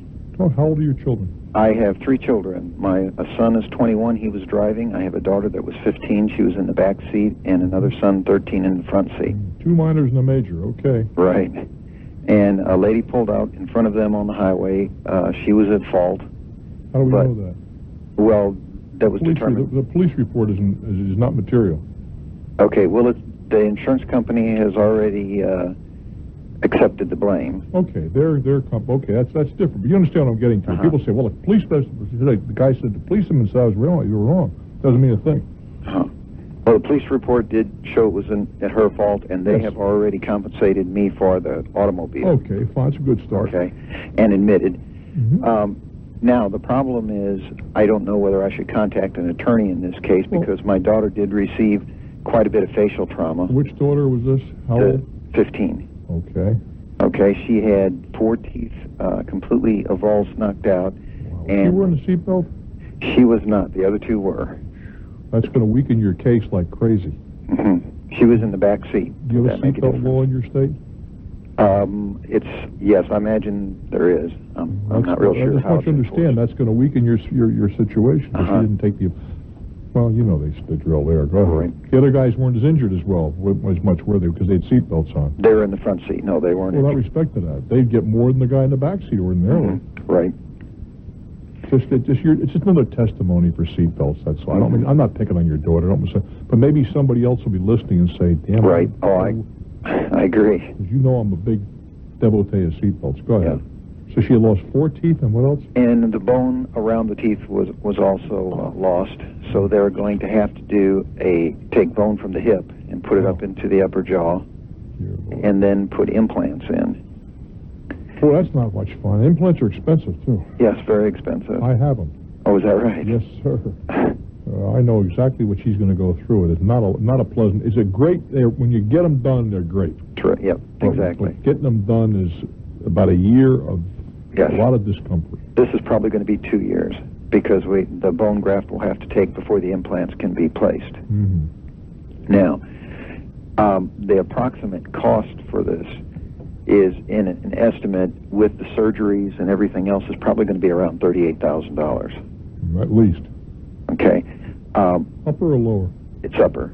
That's more difficult. Right. She was just had her braces taken off about 2 weeks before. Eat your heart out, huh, Pop? Now, my question is, the other 2 were not injured. My young son spent 3 days in the hospital, but it was chest pain from the seatbelt. That's all. Saved his life. But their adjuster has contacted me and notified me that their liability limits are $100,000. My question is, I know that when she has this done, I've talked to the oral surgeon, that she will have to have it done probably in 10 years, again, because of her age. Ask the insurance company if they'll throw the policy in. Okay. You know what that means? That means just give you the limits of the policy? That's correct. Okay. Now, if they say no, should I contact an attorney? Well, what do they offer you? They haven't offered me anything. Well, find out what their offer is first. Well, now, what should I... It's very hard to get estimates on work like this. Well, without respect to the estimates. Beg your pardon? Without respect to the estimates. Okay, well, I've talked to them, and they said, well, try to give us estimates, and then we'll settle the claim. Well, you tell them that you were... That it's not... If I were going to talk to them, I'd say, look, it's not even important what it's going to cost because you guys are not on the hook for enough. There's not enough coverage here. So if you throw the policy in, I'm willing to let it go. Otherwise, we're going to litigate this thing, and it could go way over, and you may get an overage letter because you didn't settle in good faith. You point this out to them, that they may get hit for a lot more money because they didn't settle in good faith. You see, if you offer to settle within the limits of a policy, and they choose to fight it, and then it goes up, you're awarded a couple $100,000. Well, the other guy the insured hasn't got the $200,000. Right. But he may very well force the insurance company to pay because they could have got off the hook and there wouldn't be any $200,000 judgment. And you tell them you're aware of that. Is what I'm trying to get to. Okay, without an attorney. Without an attorney, sure. What do you need an attorney for if you can get if they'll chuck the policy in? Why do you want to give up a third? Okay, well, I don't. Doesn't make any sense. Yeah, that was my question. Would I need to get it? Well, I don't know that. You see, well, I would say to them, tell you, I'm getting behind here. Stick around, okay? Okay. I'm Bruce Williams. Before you come racing up here to go mining, this is an unnatural event. It doesn't happen very regularly. As a matter of fact, maybe once a lifetime you find something as big as this. But up at the El Dorado, it's really neat where you can actually pan for gold, and I've done so, and actually found some little flakes of gold in the bottom of the pan. That's what those guys did. Can you imagine me just doing that all day long? Somehow or other, I think I would have been the guy that sold them the pan. That would have been my limit. I'd have sold them the pick, the pan, the whole works, somewhere in Seattle. Not up here. I wouldn't have got that far. Or at least as far as I could go on a luxury boat, I'd have got off and set up a store and let somebody else go do the panning. Chicago, Illinois. Hello there. Welcome to my world. Hi, Bruce. That Hello sounds there. Like a fun trip. It has been fun, and I hope that you guys get to do it. But if not, then you can do it vicariously through me. Well, I hope we take another trip. In fact, that's why I'm calling about a trip we've already taken. In June of this summer, my family of 5 took a rail trip from Chicago to the Northwest. Amtrak? Yes. Okay. And our trip out was wonderful, and our accommodations on the train back were going to be even better. The Amtrak accommodations are a tad Spartan, aren't they? Everything is. I didn't say you shouldn't enjoy it. I used the auto train last year. Had a blast eating in the little dining car with a bubble on the rest of it. But wouldn't it be fair to say they are a tad Spartan? Well, considering this was the first great trip our family ever took, okay, we enjoyed it, Bruce. I didn't say you shouldn't enjoy it. People go on backpacking trips. We aren't going to call that 5-star, but they have a hell of a time for themselves. My in-laws had taken a similar trip earlier, and they weren't as excited as we were even about taking it. But anyway, on our way out there, we loved it. And all of us were looking forward to the way back because our accommodations on the train were going to be even better. Well, what did you have going out? We had a family room going out. You had your own bathroom and so forth. Well, no, the family room does not have bathroom accommodations, but it's the width of the car. There's only one on every sleeping car because it's the very back width of the train. But no bathroom? No, but that was okay. I liked having the space. Okay. And so that wasn't a problem for me, but on the way back, we were going to have 2 deluxe rooms, which have the bathroom and the sinks and everything. The sinks that dump, right? Yes, Bruce. That's what they are. Yes. Why are you laughing? I mean, I'm not knocking it. I'm just reporting it as it is. When you want to use the toilet facilities, you have to fold the sink into the wall. No. And they dump. Well, they do on some Amtrak. Oh, no, this isn't like that. No, this isn't like that. Okay, go ahead. And anyway, but the toilet is in the shower. But anyway. I hope not. Well, it is. It really is. It's the same room. It's the same little room. Well, all right, go ahead. Anyway, we were looking forward to taking that back out. We were going to have 2 of those. Right. And when we got on in Seattle to go back to Chicago, there was a horrible smell as soon as we got on. And right away we asked our attendant, what is this? Well, they said, we expect it to dissipate after we pull away. Oh, of course. It's like a little wind passing through the car. Well, it was just horrible, and Bruce, it never went away. Why am I not surprised? And so here we are, stuck on this train for 3 days and 2 nights. 3 days? Yeah, we got on, And so as a few hours went by, we realized this was not going to be fun. And I didn't think I could do it.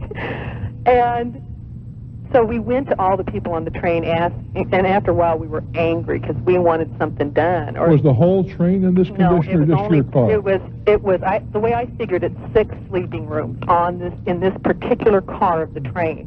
Okay. And what we figured out, there was something wrong with the sewage system, we believe, down below. I guess you could figure that out pretty quick. And it was so bad that 2 women that had one of the rooms down below us, which was the handicapped room, one of those women became sick to her stomach.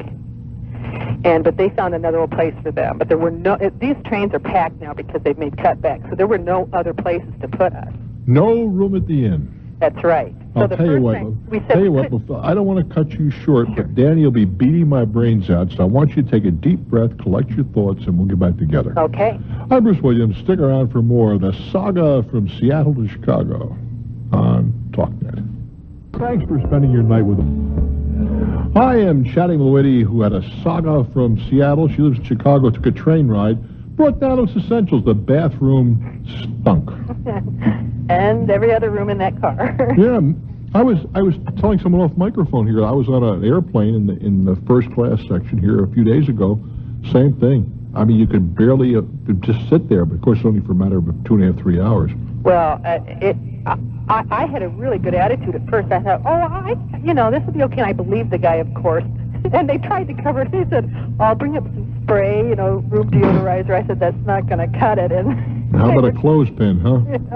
But I can laugh now, but it sure wasn't funny. It was the first real trip our family had ever done. Mm-hmm. Anyway, I'm going to jump ahead here. I had the chief on the train gave me a card verifying that this was a problem that they couldn't take care of. Mm-hmm. He gave us a $50 voucher, and I had the names and addresses of these women who were the one woman who'd gotten sick, just in case we needed it. So my husband wrote to the company, and the train company, and he asked, for them to compensate us in some way for this miserable ride home. Mm-hmm. Now, they've sent us a $200 credit toward a future trip that has to be used in the next 18 months, and a $248 or so check. Mm-hmm. Does that seem like a reasonable compensation? What did it cost you for this trip?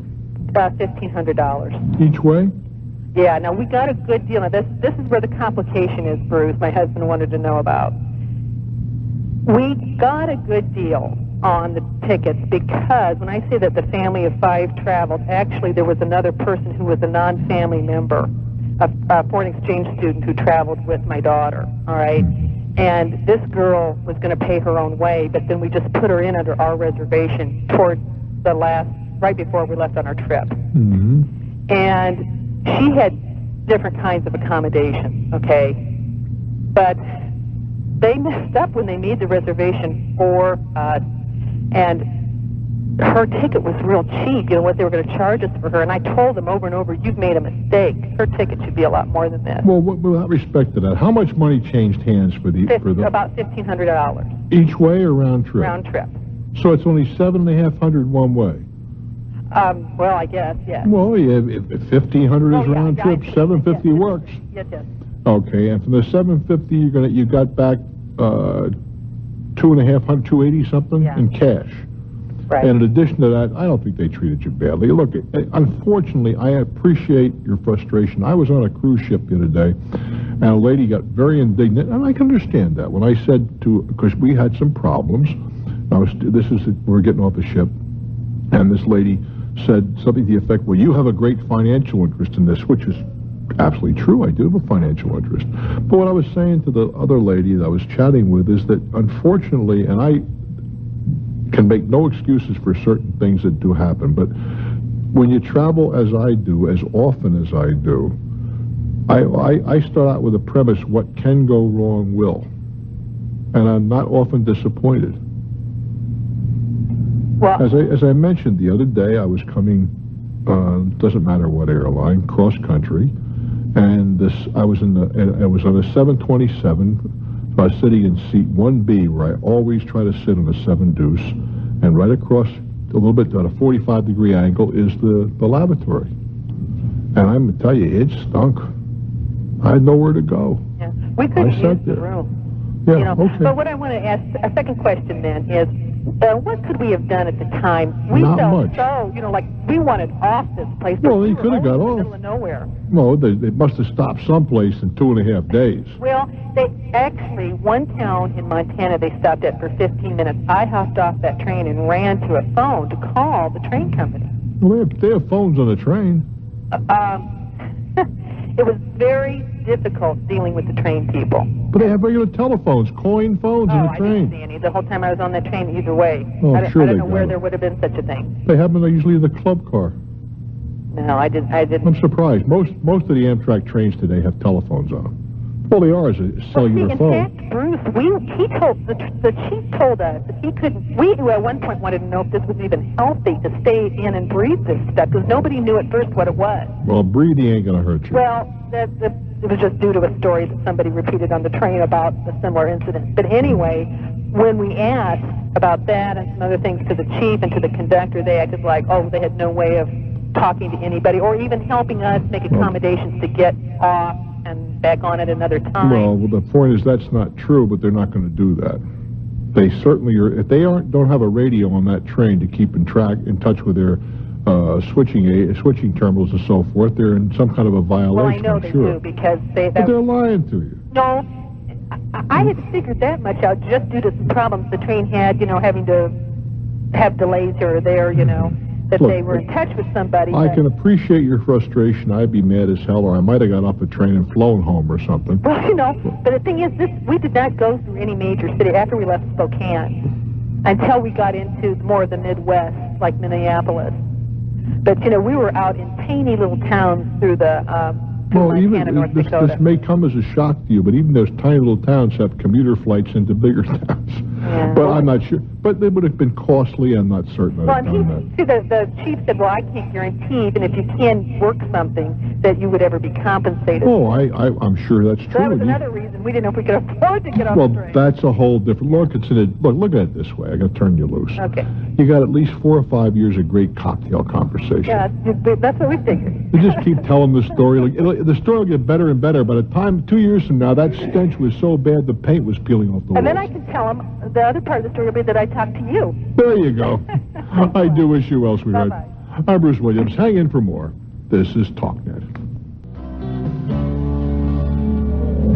We go now from Fairbanks, Alaska to College Station, Texas. Hello there. How you doing, Bruce? I'm doing very nicely, thank you. Great. It's an honor to talk to you.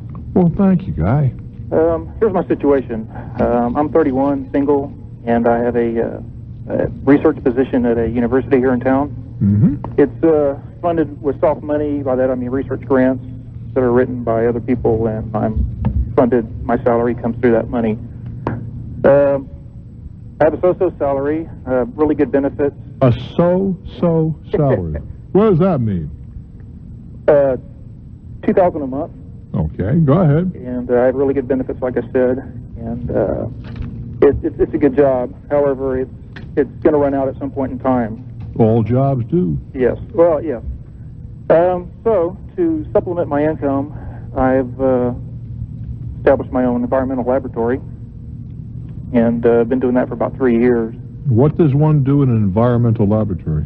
Many things. I analyze soil for physical properties for other environmental companies I subcontract out. And business is going pretty good. It's improved steadily over the last couple of years. And I'm trying to develop some criteria for myself as to when I'll be able to leave my full-time position at the university and devote myself to more than full-time with my business. Well, how much is it kicking off right now? The business? Yeah, how much do you take home right now from the business? I leave all the money in the business, buy new equipment. But then if you stop working at the U, you can't do that. That's right. How much could it? Well, it doesn't kick off anything right now. That's the answer to that question. If I wanted to take money out, I could probably take $20,000 to $30,000 a year out of it if I wanted to. Well, that's as much as you're earning now. That's right. Well, where would that lead the business in terms of growth? Well, the thing is, if I could, like I said, I have a 40-hour-a-week job, full-time in the daytime. No. We're talking about, you said, when can I leave my full-time job? Right. And I'm saying, if you did that, apparently, what you said is you're putting the money back into the business now, right? Right. Now, if you're not putting the money back in the business because you got to keep some groceries on the table, will that inhibit the growth of the business? No, I don't think so. Because if I'm devoting more of my time to my business, I'll be able to market myself and develop new clients. Well, in that case, it sounds to me like you could leave now without any penalty. If what you're telling me is true, but I'm a little...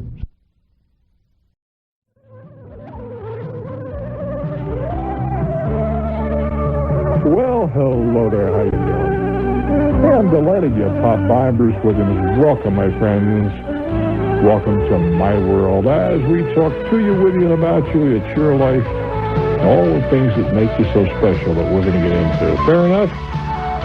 Hey, if you're driving, get that seatbelt on. Yeah, it could save your life, you rascal. The telephone number 800-743-8000. 800-743-8000. We begin the festivities in coal country, Salt Lake City, Utah. Hello there. Good evening, Bruce. Good to talk with you. Good evening. I'm so pleased you're here. Well, I'm a physician. And another physician? Another one. By golly, this is my night for doctors. Yes, it is, and it's almost a very a good lead-in.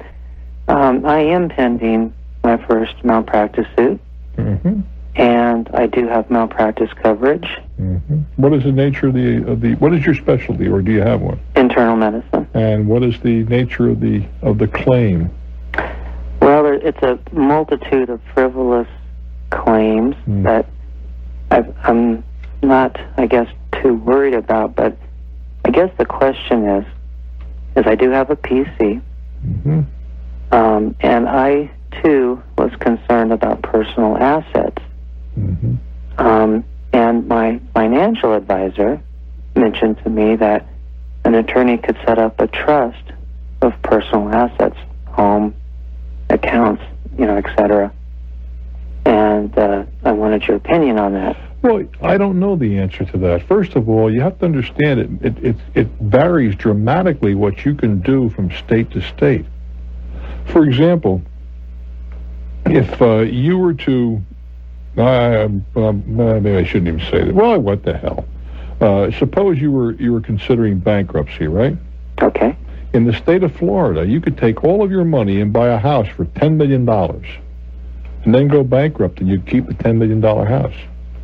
There is no limitation on what your homestead can be, and people have come to Florida and done that. Gone out and buy a multi-million-dollar property. If they live there, it can't be touched. Isn't that something? That's incredible. So. And there's another. I think Texas is pretty favorable to do that sort of stuff. So you got to deal with what the state laws are in your state. And it may well be that you could set up something of that nature, but I believe the answer is adequate insurance. And I don't know what adequate means, but certainly several $1 million worth of insurance. You can bet your life, if you have that kind of coverage, that insurance company is going to give them one heck of a run for their money. Well, let's hope so. Well, the problem with your discipline is that people view it in the same way they would view an auto mechanic or something of that nature, where it's very, in other words, you guys, as I see it, you practice an art, not a science. And there's no predicting what's going to happen. You can give the best care in the world and somebody can die. And you can give lousy care and that person may get better. Right. And who knows the reason for that. And then we get into this business of HMOs, which is frankly a very sore point where I am. I read in a recent newspaper that that there's been a kind of not a change, but maybe some enlightenment about strokes, and that it said that immediate attention is required. There's medication that is now available that can stop a stroke if you get it within 3 hours. And diagnosed by a CAT or MRI. And I have a very close friend who had a stroke. And the few days before, he and I had lunch, and the HMO said, well, maybe we can work in 2 weeks for a MRI. Well, he never got there. There's a story floating around. I don't know if have you heard the story about the 3 doctors who went to heaven? They all died? Yeah, I think so. Well, the first doctor, they said, what do you do? He said, I'm an obstetrician. St. Peter was talking to him. I've delivered thousands of children. He said, doctor, you've done a great job. Welcome to heaven. The second guy was an orthopedist, and he said, I've worked with kids and adults and put them broken bodies back together again, and I'm very proud of what I did. He said, welcome to heaven. And then the third doctor says, well, I don't practice. He said, but what I do is I run a very large HMO. And St. Peter said, doctor, come on in. Welcome to heaven. For 3 days, then you go to hell. And there's something to be said for that. Yes. I think that this whole reorganization of medicine had something to recommend it, but I'm sure not at all uncomfortable with what it's come up with. And it puts people like yourself in a position where you've got to charge a whole lot of money because what do you pay for malpractice? Well, I'm about $7,000 a year. Well, you're pretty reasonable. Right. Now, I've talked to guys who are paying 6 figures. Right. For malpractice. Yeah, the OB-GYN surgical. Well, what would it cost you to raise that to a number that you don't have any danger? Suppose you had to spend 15. What would that buy you? Well, at $1 million and $3 million now. Well, I don't think that's enough. I don't believe that's enough. I carry more than that just on my ordinary liability and, running my car and airplane and stuff. I think that the answer, my friend, is to kick it up. Can you do that at this point when a case is pending? Well, no, it would not. Yeah, that's now, pretty tough to lock the barn door after the stuff's gone, but you certainly can look to the future. Yeah. And as you point out, these look like nuisance claims. They're not going to hit the threshold anyway. But I would just want to see, several million would seem more reasonable to me.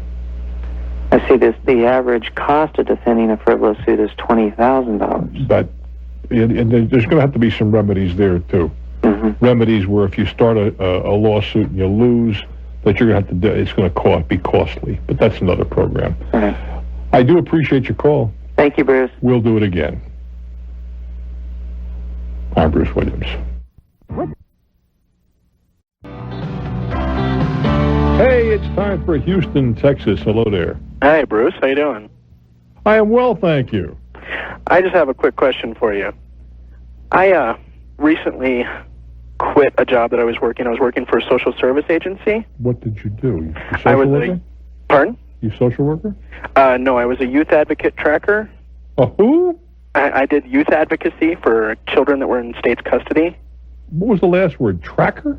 Tracker, yeah. It's called youth advocate or tracker. Oh, okay. And what does that mean? You keep your eye on them? Basically, they're usually put in foster placement, and I have to go to the house once a week, make sure everything's going okay. Okay. Gotcha. But you left that. Yeah. Actually, the reason I left is because my job was basically car intensive. I was driving a lot. That's some great words here. Car intensive. Okay. All right.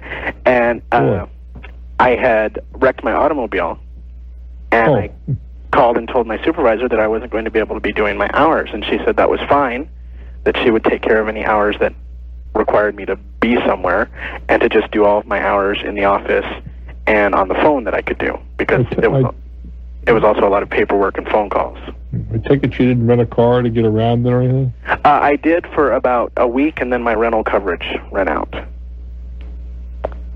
So I was just kind of without it. But they told me it was okay, just do what I could, and they would take up the slack. Mm-hmm. And then after the month was over, because my car was in the shop for about 38 days, actually. Why? Because they were having problems trying to find parts. How old a car was this? 97.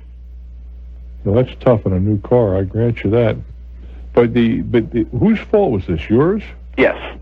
Well, that's an honest answer. Okay, go ahead. Okay. Well, after that month was over, I started going back to work, and what they had done while I was out, they had cut my hours. And I said, well, I can't live on these hours, so I told them I was going to go find another job, and I was still working. And then I found another job, I quit and went on, and then they refused to give me my last paycheck. Why? They said, well, see, what had happened is all the work I did, I wrote down on logs. And I told them, like, what I did. We billed by 15-minute increments, which were called units. Was this a private agency or public? It's a private nonprofit who is contracted by the Division of Child and Family Services. A private how can it be that's a nonprofit, but how does it get to be private nonprofit? It's owned by just people that are not affiliated with the state. But how could it be nonprofit? Because all of their money is from, they're not like in business to make money. They just get the money just from the jobs, I guess you could say. I'm not exactly sure how it works. Well, I'm not sure that either, but go ahead. Okay, anyway. So why do they say, what they're saying is you didn't do this last month, you didn't do what you said you did or something of that nature? Well, actually, they admitted that I did do it, and I turned in the work on my logs, and they said, well, we never turned the work into the state, so we never got paid for it, so we're not going to pay you. Well, why would they not turn it into the state?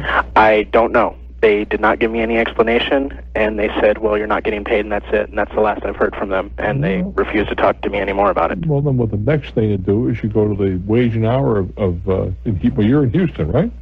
Yes. Well, that's the state capital, if memory serves me. No, Austin is. Oh, Austin, you're right. I got a bar in Austin. I should know better. Of course it's in Austin. Call Austin, the wage and hour division of the state labor department. Wage and hour division? And ask them what redress you can. You can always sue them in small claims court, but find out if wage and hour can help you. Okay.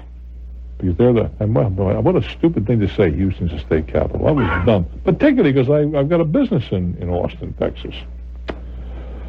I'm losing it. But those are the people to call, Tiger. Alrighty. Take good care. Thank you for your help. I've never understood employers. If somebody leaves, they try to screw them out of their last week's pay or two. Barrington, Rhode Island. Hello there. Yes, hello, Bruce. Hi. Hi, it's so nice to be able to speak with you. Glad you're and here. I'm hoping that you can help me make sense of the situation I'm in, so that I can make a much-needed, sound financial decision. Wow, that put a lot of weight on my shoulders now. What's well, up, I know kid? You can carry it. Well, I need to know if it makes financial sense for me to keep my home that I presently own, or whether it would make far more sense for me to sell it and purchase a far less expensive home with lower taxes. I have to believe either you're widowed or divorced. Divorce. Okay.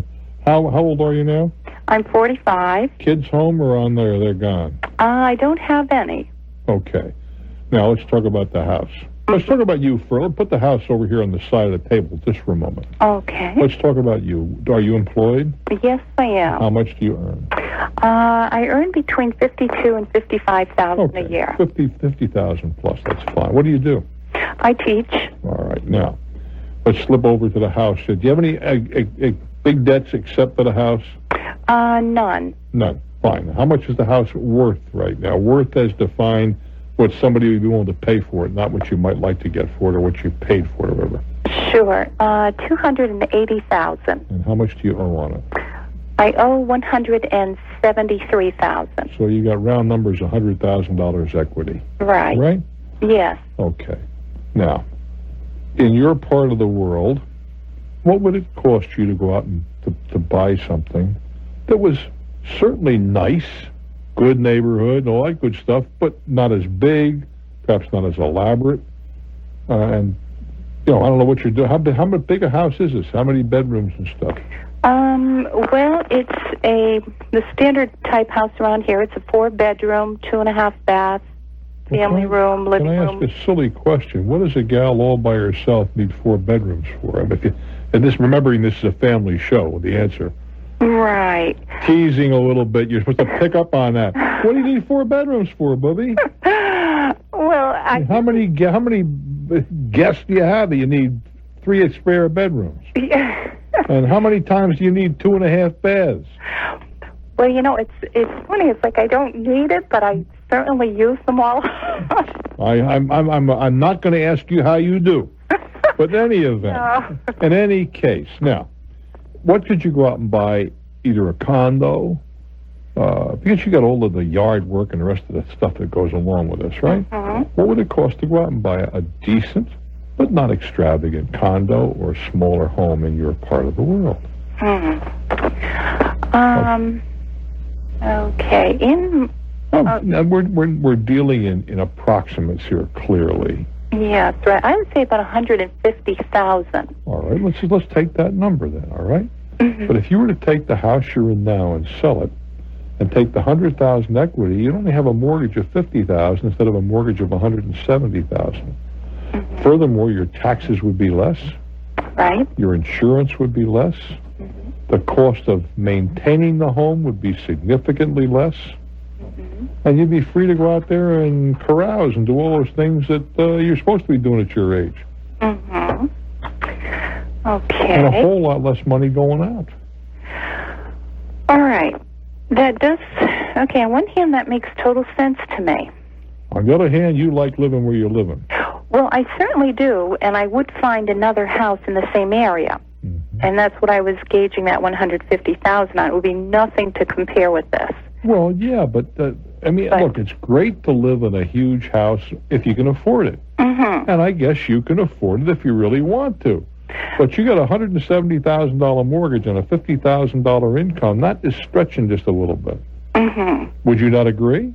Oh, I agree. How much are your payments a month? Let me see. My payments a month are $1,717. Yeah. Think about that, will you? Mm-hmm. $20,000. And that's not even. That's way over what you should be spending for a house. That's true. Way over. Okay. I think it's time to unload, lady. All right. Now, the thing that I was, everything you're saying makes sense to me. On the flip side, however, I've weighed a few things out there. This is my only write-off. That is absolutely no way. I can give you a write-off. I can fix it up for you. I'll loan you some money against your home at 75% interest. Boy, that is a hell of a write-off. That is no way to figure. No way, none, zip, zero. Okay. That isn't even what do you teach?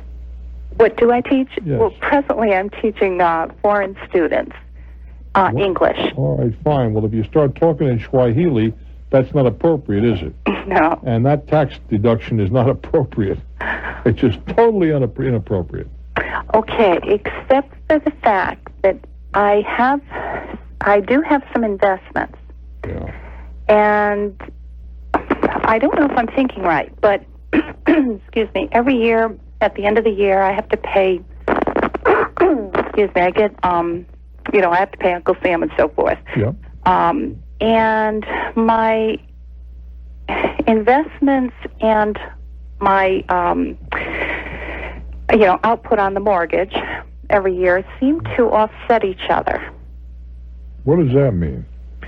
Well, you mean the tax advantage that you gain offsets the taxes on your investments? But that is you're teasing yourself in that one, all right?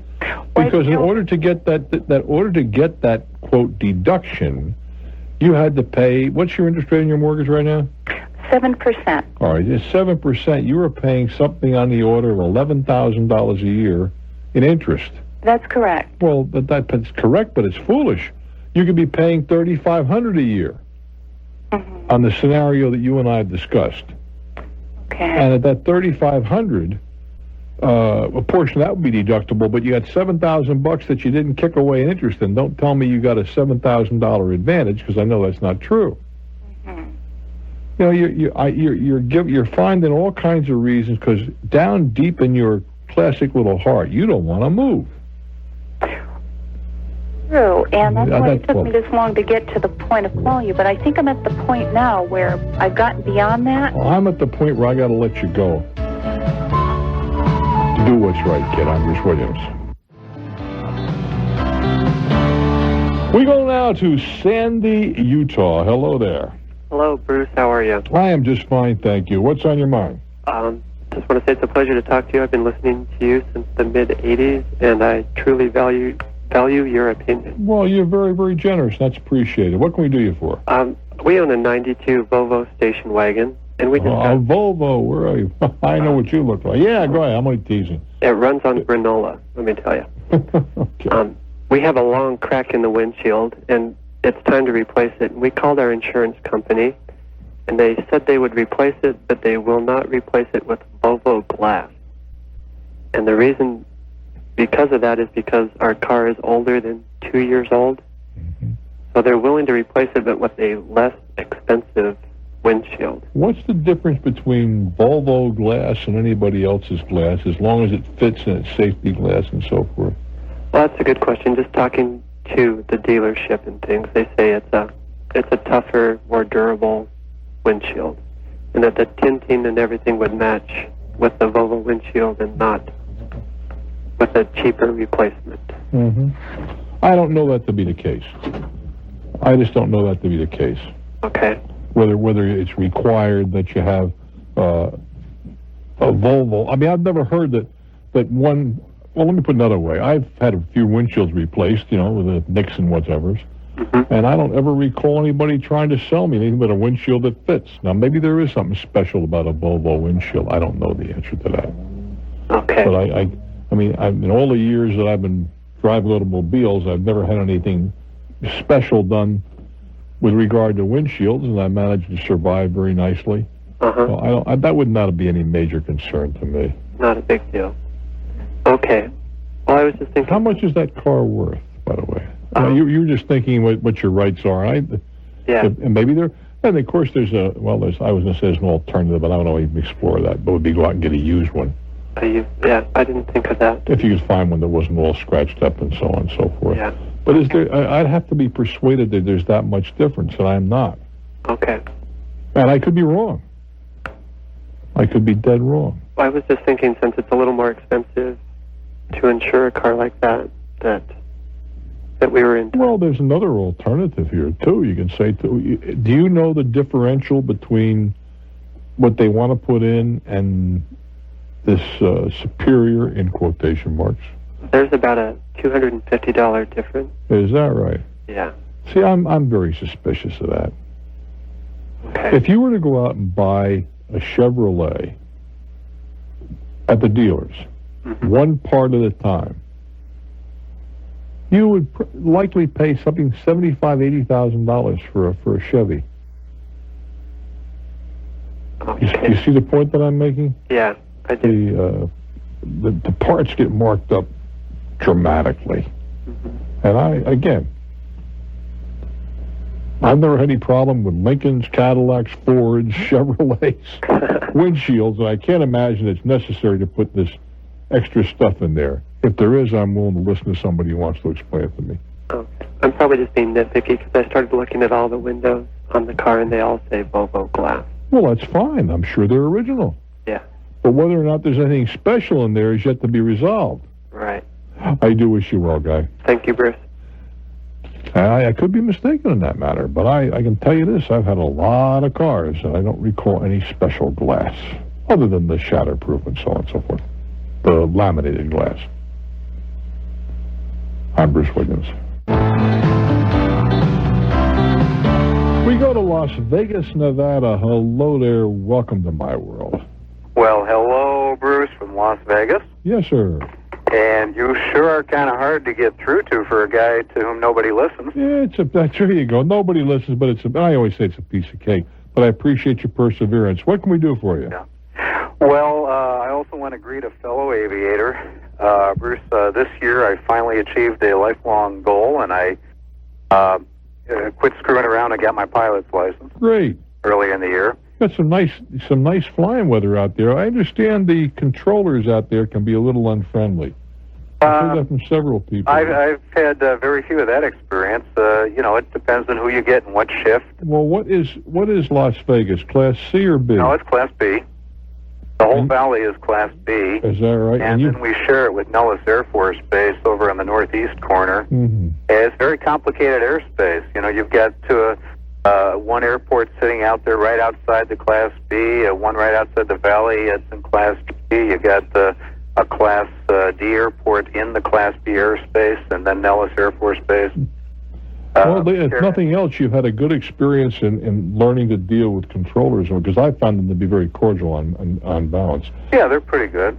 Anyway, what's on your mind? I do want to talk about aviation. The thing is that as I'm flying around, planning local trips or cross countries, maybe even overnighters, I'm learning how expensive it can be, or impractical to do at least overnight trips, because of the minimum hourly rates you have to pay to your FBO. What are you renting? What kind of airplanes? Well, 172s. Hawks. Okay. Yeah, I like high wings. I do as well, and the Hawk is a very, very forgiving airplane. Mm-hmm. Yeah, I like it because I can sightsee as I fly around. I was over the Grand. I took a friend out over the Grand Canyon this weekend. Did you really? If I remember. How's this for a memory? It's 292 miles from Las Vegas to the Grand Canyon. Well, I know if I drive, it's approximately 5.5 hours. Yeah, that would work. It's about an hour and 15 minutes in a 172. Well, it's not 292, but it's an hour and 15 minutes, because you're only cruising at 115, 125 at the max. Yeah, well, it actually took us an hour and 15 to the Grand Canyon airport. Is that right? Then the miles are wrong, and my mileage is wrong then. Because you sure that was a direct course. Yeah, even at that. Yeah. Anyway, so where we go? You want to think about? You think about buying an airplane? Is where you're coming from? Yes, realistically, no, not in the near future. But I've heard about this thing called leasebacks. Nah, I wouldn't even consider it. Would not consider it. And I want to know what you know about it. Wouldn't consider it. Why? Because I don't want somebody beating up my airplane and renting it or learning how to do, learning how to fly and do touch and goes and been slapping the hell out of my nose wheel and all that good stuff. Well, I look at it more like it's an airplane that someone else is paying for that I'm getting to use. Well, that's not necessarily true, you say. Depending on what you buy. One of the reasons I like flying my own airplane is I know who made the last landing. Me.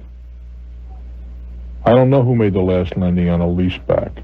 Now, if you had a special use airplane, for example, I have been asked, and I have declined, and the guy is a guy I'm very tight with, and I have a great deal of respect for him. I have no quarrel. He wants to use my airplane here to Keys, but he'd like to have a complex aircraft in his fleet to teach people how to fly a complex aircraft. And I have no interest in that whatever. Even if he's sitting there in the seat, if it was in a spot or something, I'd give it to him in a heartbeat. But not to routinely let students fly. Too many chances for beating up on my plane. Yeah, one of the FBOs I fly out of, the owner did buy a complex high-performance plane, and he stipulates that it can be used only for dual instruction. But then there are others in the fleet that are owned by the owners or by some of the instructors that they don't have that restriction on it. And they seem to be happy with the arrangement. Well, if they're happy. Part of that might be that they know who the FBO is, they know the instructors, and they know the maintenance on the aircraft. If they're happy with that, God bless them. I would not be. And I'm fortunate enough that I can afford the airplane and let it sit when I'm not driving it. I'm fortunate in that regard. It wasn't always so. That was not always so. But I would rather have, if I were in your position, an older 172 with maybe not everything digitalized, but still everything working good, than I would have a more modern airplane and have everybody and his brother driving the thing. Yeah. Well, it's going to have to be a little modernized because I'm starting my instrument training. Well, you got idea. I wouldn't want to fly a plane that didn't have a full instrument package. Yeah. I mean, not being serious anyway. No, not cross country. Well, how many hours do you have? I've got about 155, 160. Okay, because you have to have, 200 for the instrument, right? And about some certain Actually, the requirement it was changed in August. Is that right? And I don't recall if it's a 200 total anymore. They did have a cross-country requirement of 50 hours as pilot in command, but that was changed. Is that right? Yeah, I know there was. They now allow you to count your student time toward that 50-hour requirement. Well, and it's only it's cross-country as defined, 60 miles or something like that. It's not very far. It's relatively short. Maybe it's not 60, but it's a pretty short distance. 50. Or whatever. 50. Oh, okay. Yeah. But 10 miles make a liar out of me. I think you might. Listen, you asked my opinion. I've been approached on several occasions. I have no interest whatever in that arrangement. And I understand there is no standard leaseback. It can be structured to where the FBO or the school pays the maintenance. Well, there's a lot of things. Where the owner pays the maintenance. That is. I don't think that's a problem. Now, what is your opinion of partnerships? Same thing. Maybe to a lesser, at least that way you're restricted to one or two people. And if you fly very little, you got to fly 100 hours a year or more to make the airplane even think about owning the thing. Because you got to pay for tie down, and I keep mine hangared. You got insurance. I just got the bill for that as recently as this evening. You got maintenance, which is high. You got your not only the things that go wrong, and there's always something going wrong, but in addition to that, you got your annuals and your majors and the whole rest of the thing. Flying is not an inexpensive hobby. No way. And if you fly under 50 hours a year, you're still better off to rent. Yeah. I'll tell you, I got a friend who's very well-to-do, And he's even a retired airline pilot, and he builds homes. And he traded his Mooney for a twin-engine Piper Aerostar about 2 years ago, and he's got an old A&P license. He can do his own maintenance. So that's a major difference. Yeah, he tells me as much money as he's got, if it wasn't for that A&P license, he couldn't afford to fly that plane. Yeah, it is not an inexpensive hobby, but it's one that is my main passion. Is fooling my airplane. I'm gonna buy something bigger. Well, passion describes it for me too. There you go. Hey, thanks for calling, my friend. Thank you, Bruce. Goodbye. Take good care. The one thing about leasing your airplane to other people, you never who made that last landing, and it might have been a very rough one. And we're not talking about big old passenger. Even big old passenger planes, a rough landing can spoil somebody's day the next time out, or so it seems to me. Bruce Williams. Palm Harbor, Florida. Hello there. Welcome. Hello, Mr. Williams. It is I'm a stone's throw from you, I think. Yes, you're right down the road a piece. Yeah, I just moved down here from Ohio and very happy. Bought a what they call down here a villa. I still call it a condo. I actually own the land. And I haven't been here a little under a month, and I'm already having problems with the association. Well, the difference between a villa and a condo as such is that you do own the land. Yes, sir. And in a condo, you would not. No. Okay, so go ahead. You wouldn't own the walls either. Well, you do own the building here. Yes. Well, that's a big difference from a condo. Well, you might want to call it one, but it's not one. Okay. Anyway, the association takes care of all the maintenance of the lawn, the shrubs, and everything like that. First couple days here, we had that bad rain a few weeks ago. Well, there's no point in getting into those specifics, but just tell me what's going on. Okay, the water lays in about a 4-foot area against the patio or lanai, right against it, about 2 inches deep when it rains, and it don't drain away. The land is not tapered away from that area. It sounds like about 3 feet. Okay. The association says that's your problem. And I said, well, you take care of the lawn, the grass, the shrubs. This is a grading problem, but I'd consider the landscaping part of that to grade. Did you buy this new? No. Okay. No. And the problem was already there. Well, the problem was there, and it's probably due to settling over the years and things like this. And the water lays in that area and does not drain away, so it has to be done.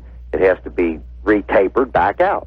And they said it's my problem, and I say it's their problem. Well, it's your problem, I think. Okay. But how much money would it take to do this? Oh, I'd do it myself, and it wouldn't be that big a deal. And Take a couple pieces of sod up, cut it with a shovel, take some dirt out, put it back where, put it back down. No problem. Why be done, Quixote? Tilton Windmills is really not a very productive proposition. Okay. Well, okay, that did it. Well, it comes down. Do it myself then. But let me say this: you might want to get involved with the association. I plan on it. You're going to be as welcome as somebody with a communicable disease. Oh, it's associations. I told the girl I'm dealing with. I said committees is not a good way to settle any problem. Right. Yeah, but but the one thing that I am not active in our association. Have no intention of being. My brother, on the other hand, is very active in his association, and there's always more positions than they can possibly fill. So you shouldn't have any problem working your way into that. Well, I plan on being there. I do wish you well. Welcome to the neighborhood, guy. Thanks a lot, Bruce. It's a real pleasure. Bye-bye. Our telephone number 800-743-8000. 800. 743-8000. We go to one of my former hometowns, East Brunswick, New Jersey. Hello there. Hello, Bruce. How are you today? I am well, thank you. I've got a question regarding a problem with a magazine, like a sweepstakes company. Basically, what happened is they called up one evening and offered me basically made an offer that I couldn't refuse regarding magazines. Subscriptions. And subscriptions, exactly. Yeah. Why couldn't you refuse the offer? At the time, it seemed like a very good deal.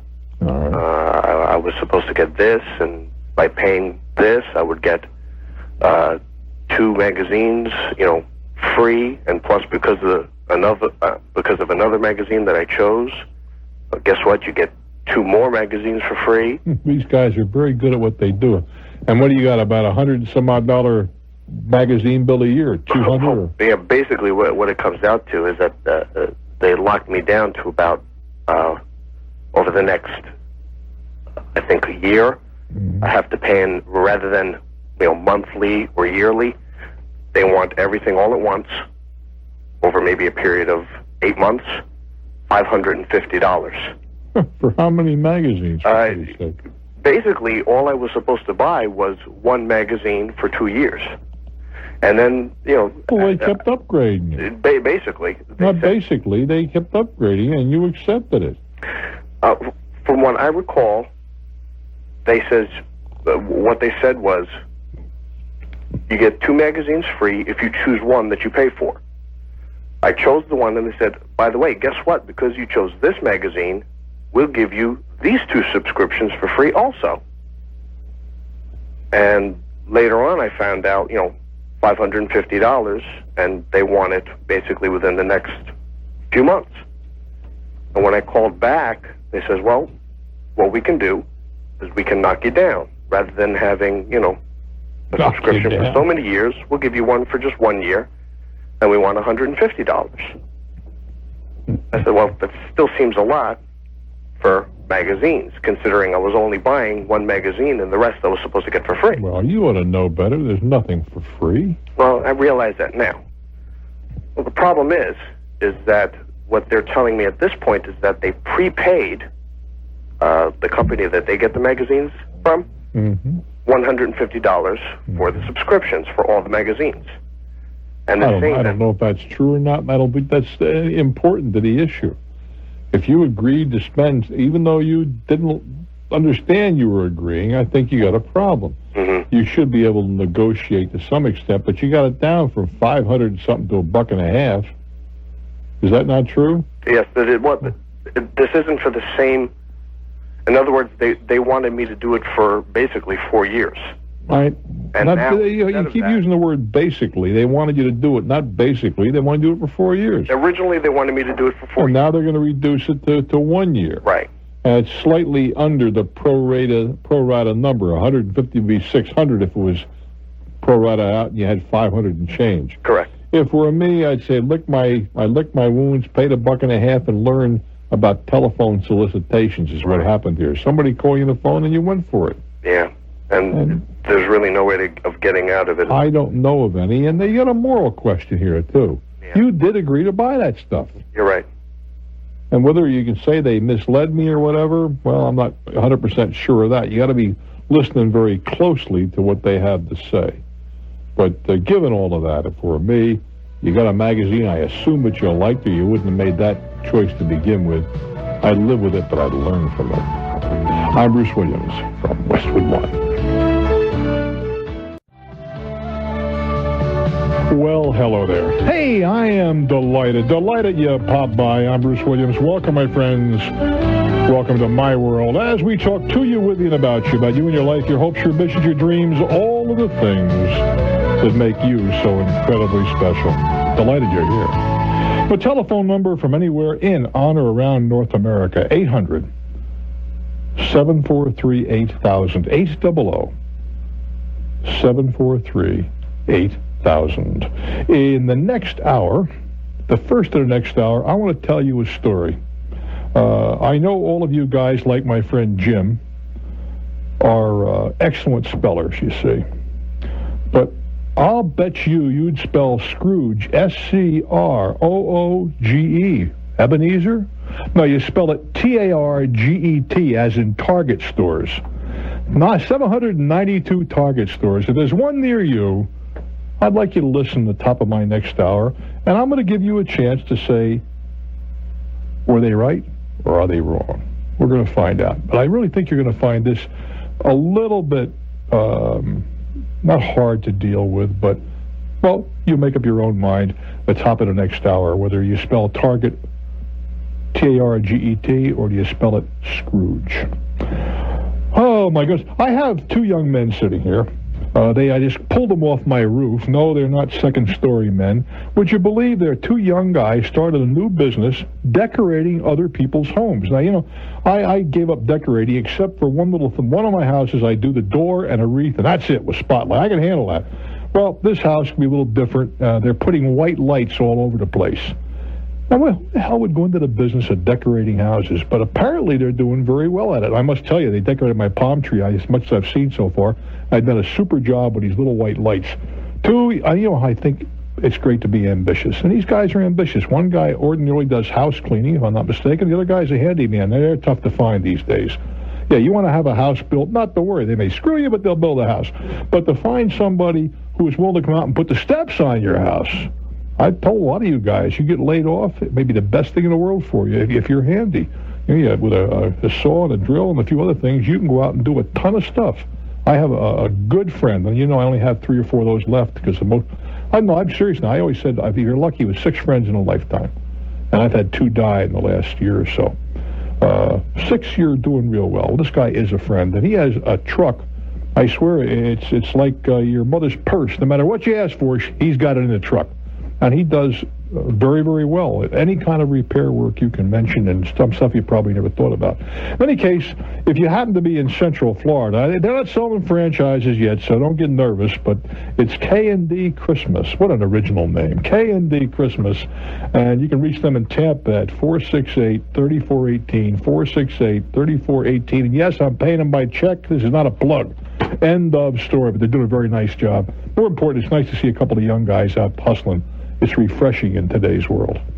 All righty, let me see now. 800-743-8000, 800-743-8000. Greenville, North Carolina. Hello there. Yes, Bruce, how are you doing? I am well, thank you. I was in Greenville, Alabama not too long ago. I spent 3 weeks there one day. Right, you're a little bit too south for me. I got you covered. What's on your mind? I've been approached about getting into prepaid legal services. Uh-huh. Where they draft your account for like $25 a month. I think that's an idea whose time is overdue. Okay.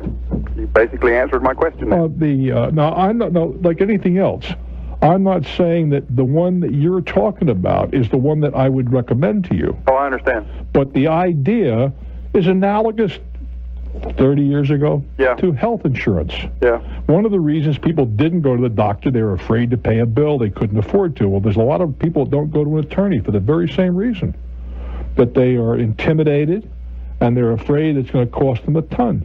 Yeah. So I think it's a great idea. I would give it a lot of thought. I know they ask me if I have it. The answer is no. But there's a reason for that too, because of the life that I lead, I am dealing with attorneys that work with me on a regular basis. I mean, this is basically for the individual. Yes, exactly so. Small time thing. Hell of a good idea from where I'm sitting. All right, thank you very much. I do wish you well. All right, Monique, where would you like to send me now? For Salt, Colorado. Well, son of a gun. Hello there. Hello. How are things in snow country? We need a lot more snow, actually. How can one need... Well, I guess you guys do for the economy. Yes, we do. All right. Well, listen, I'll tell you what I'll do. I'll give you my allocation.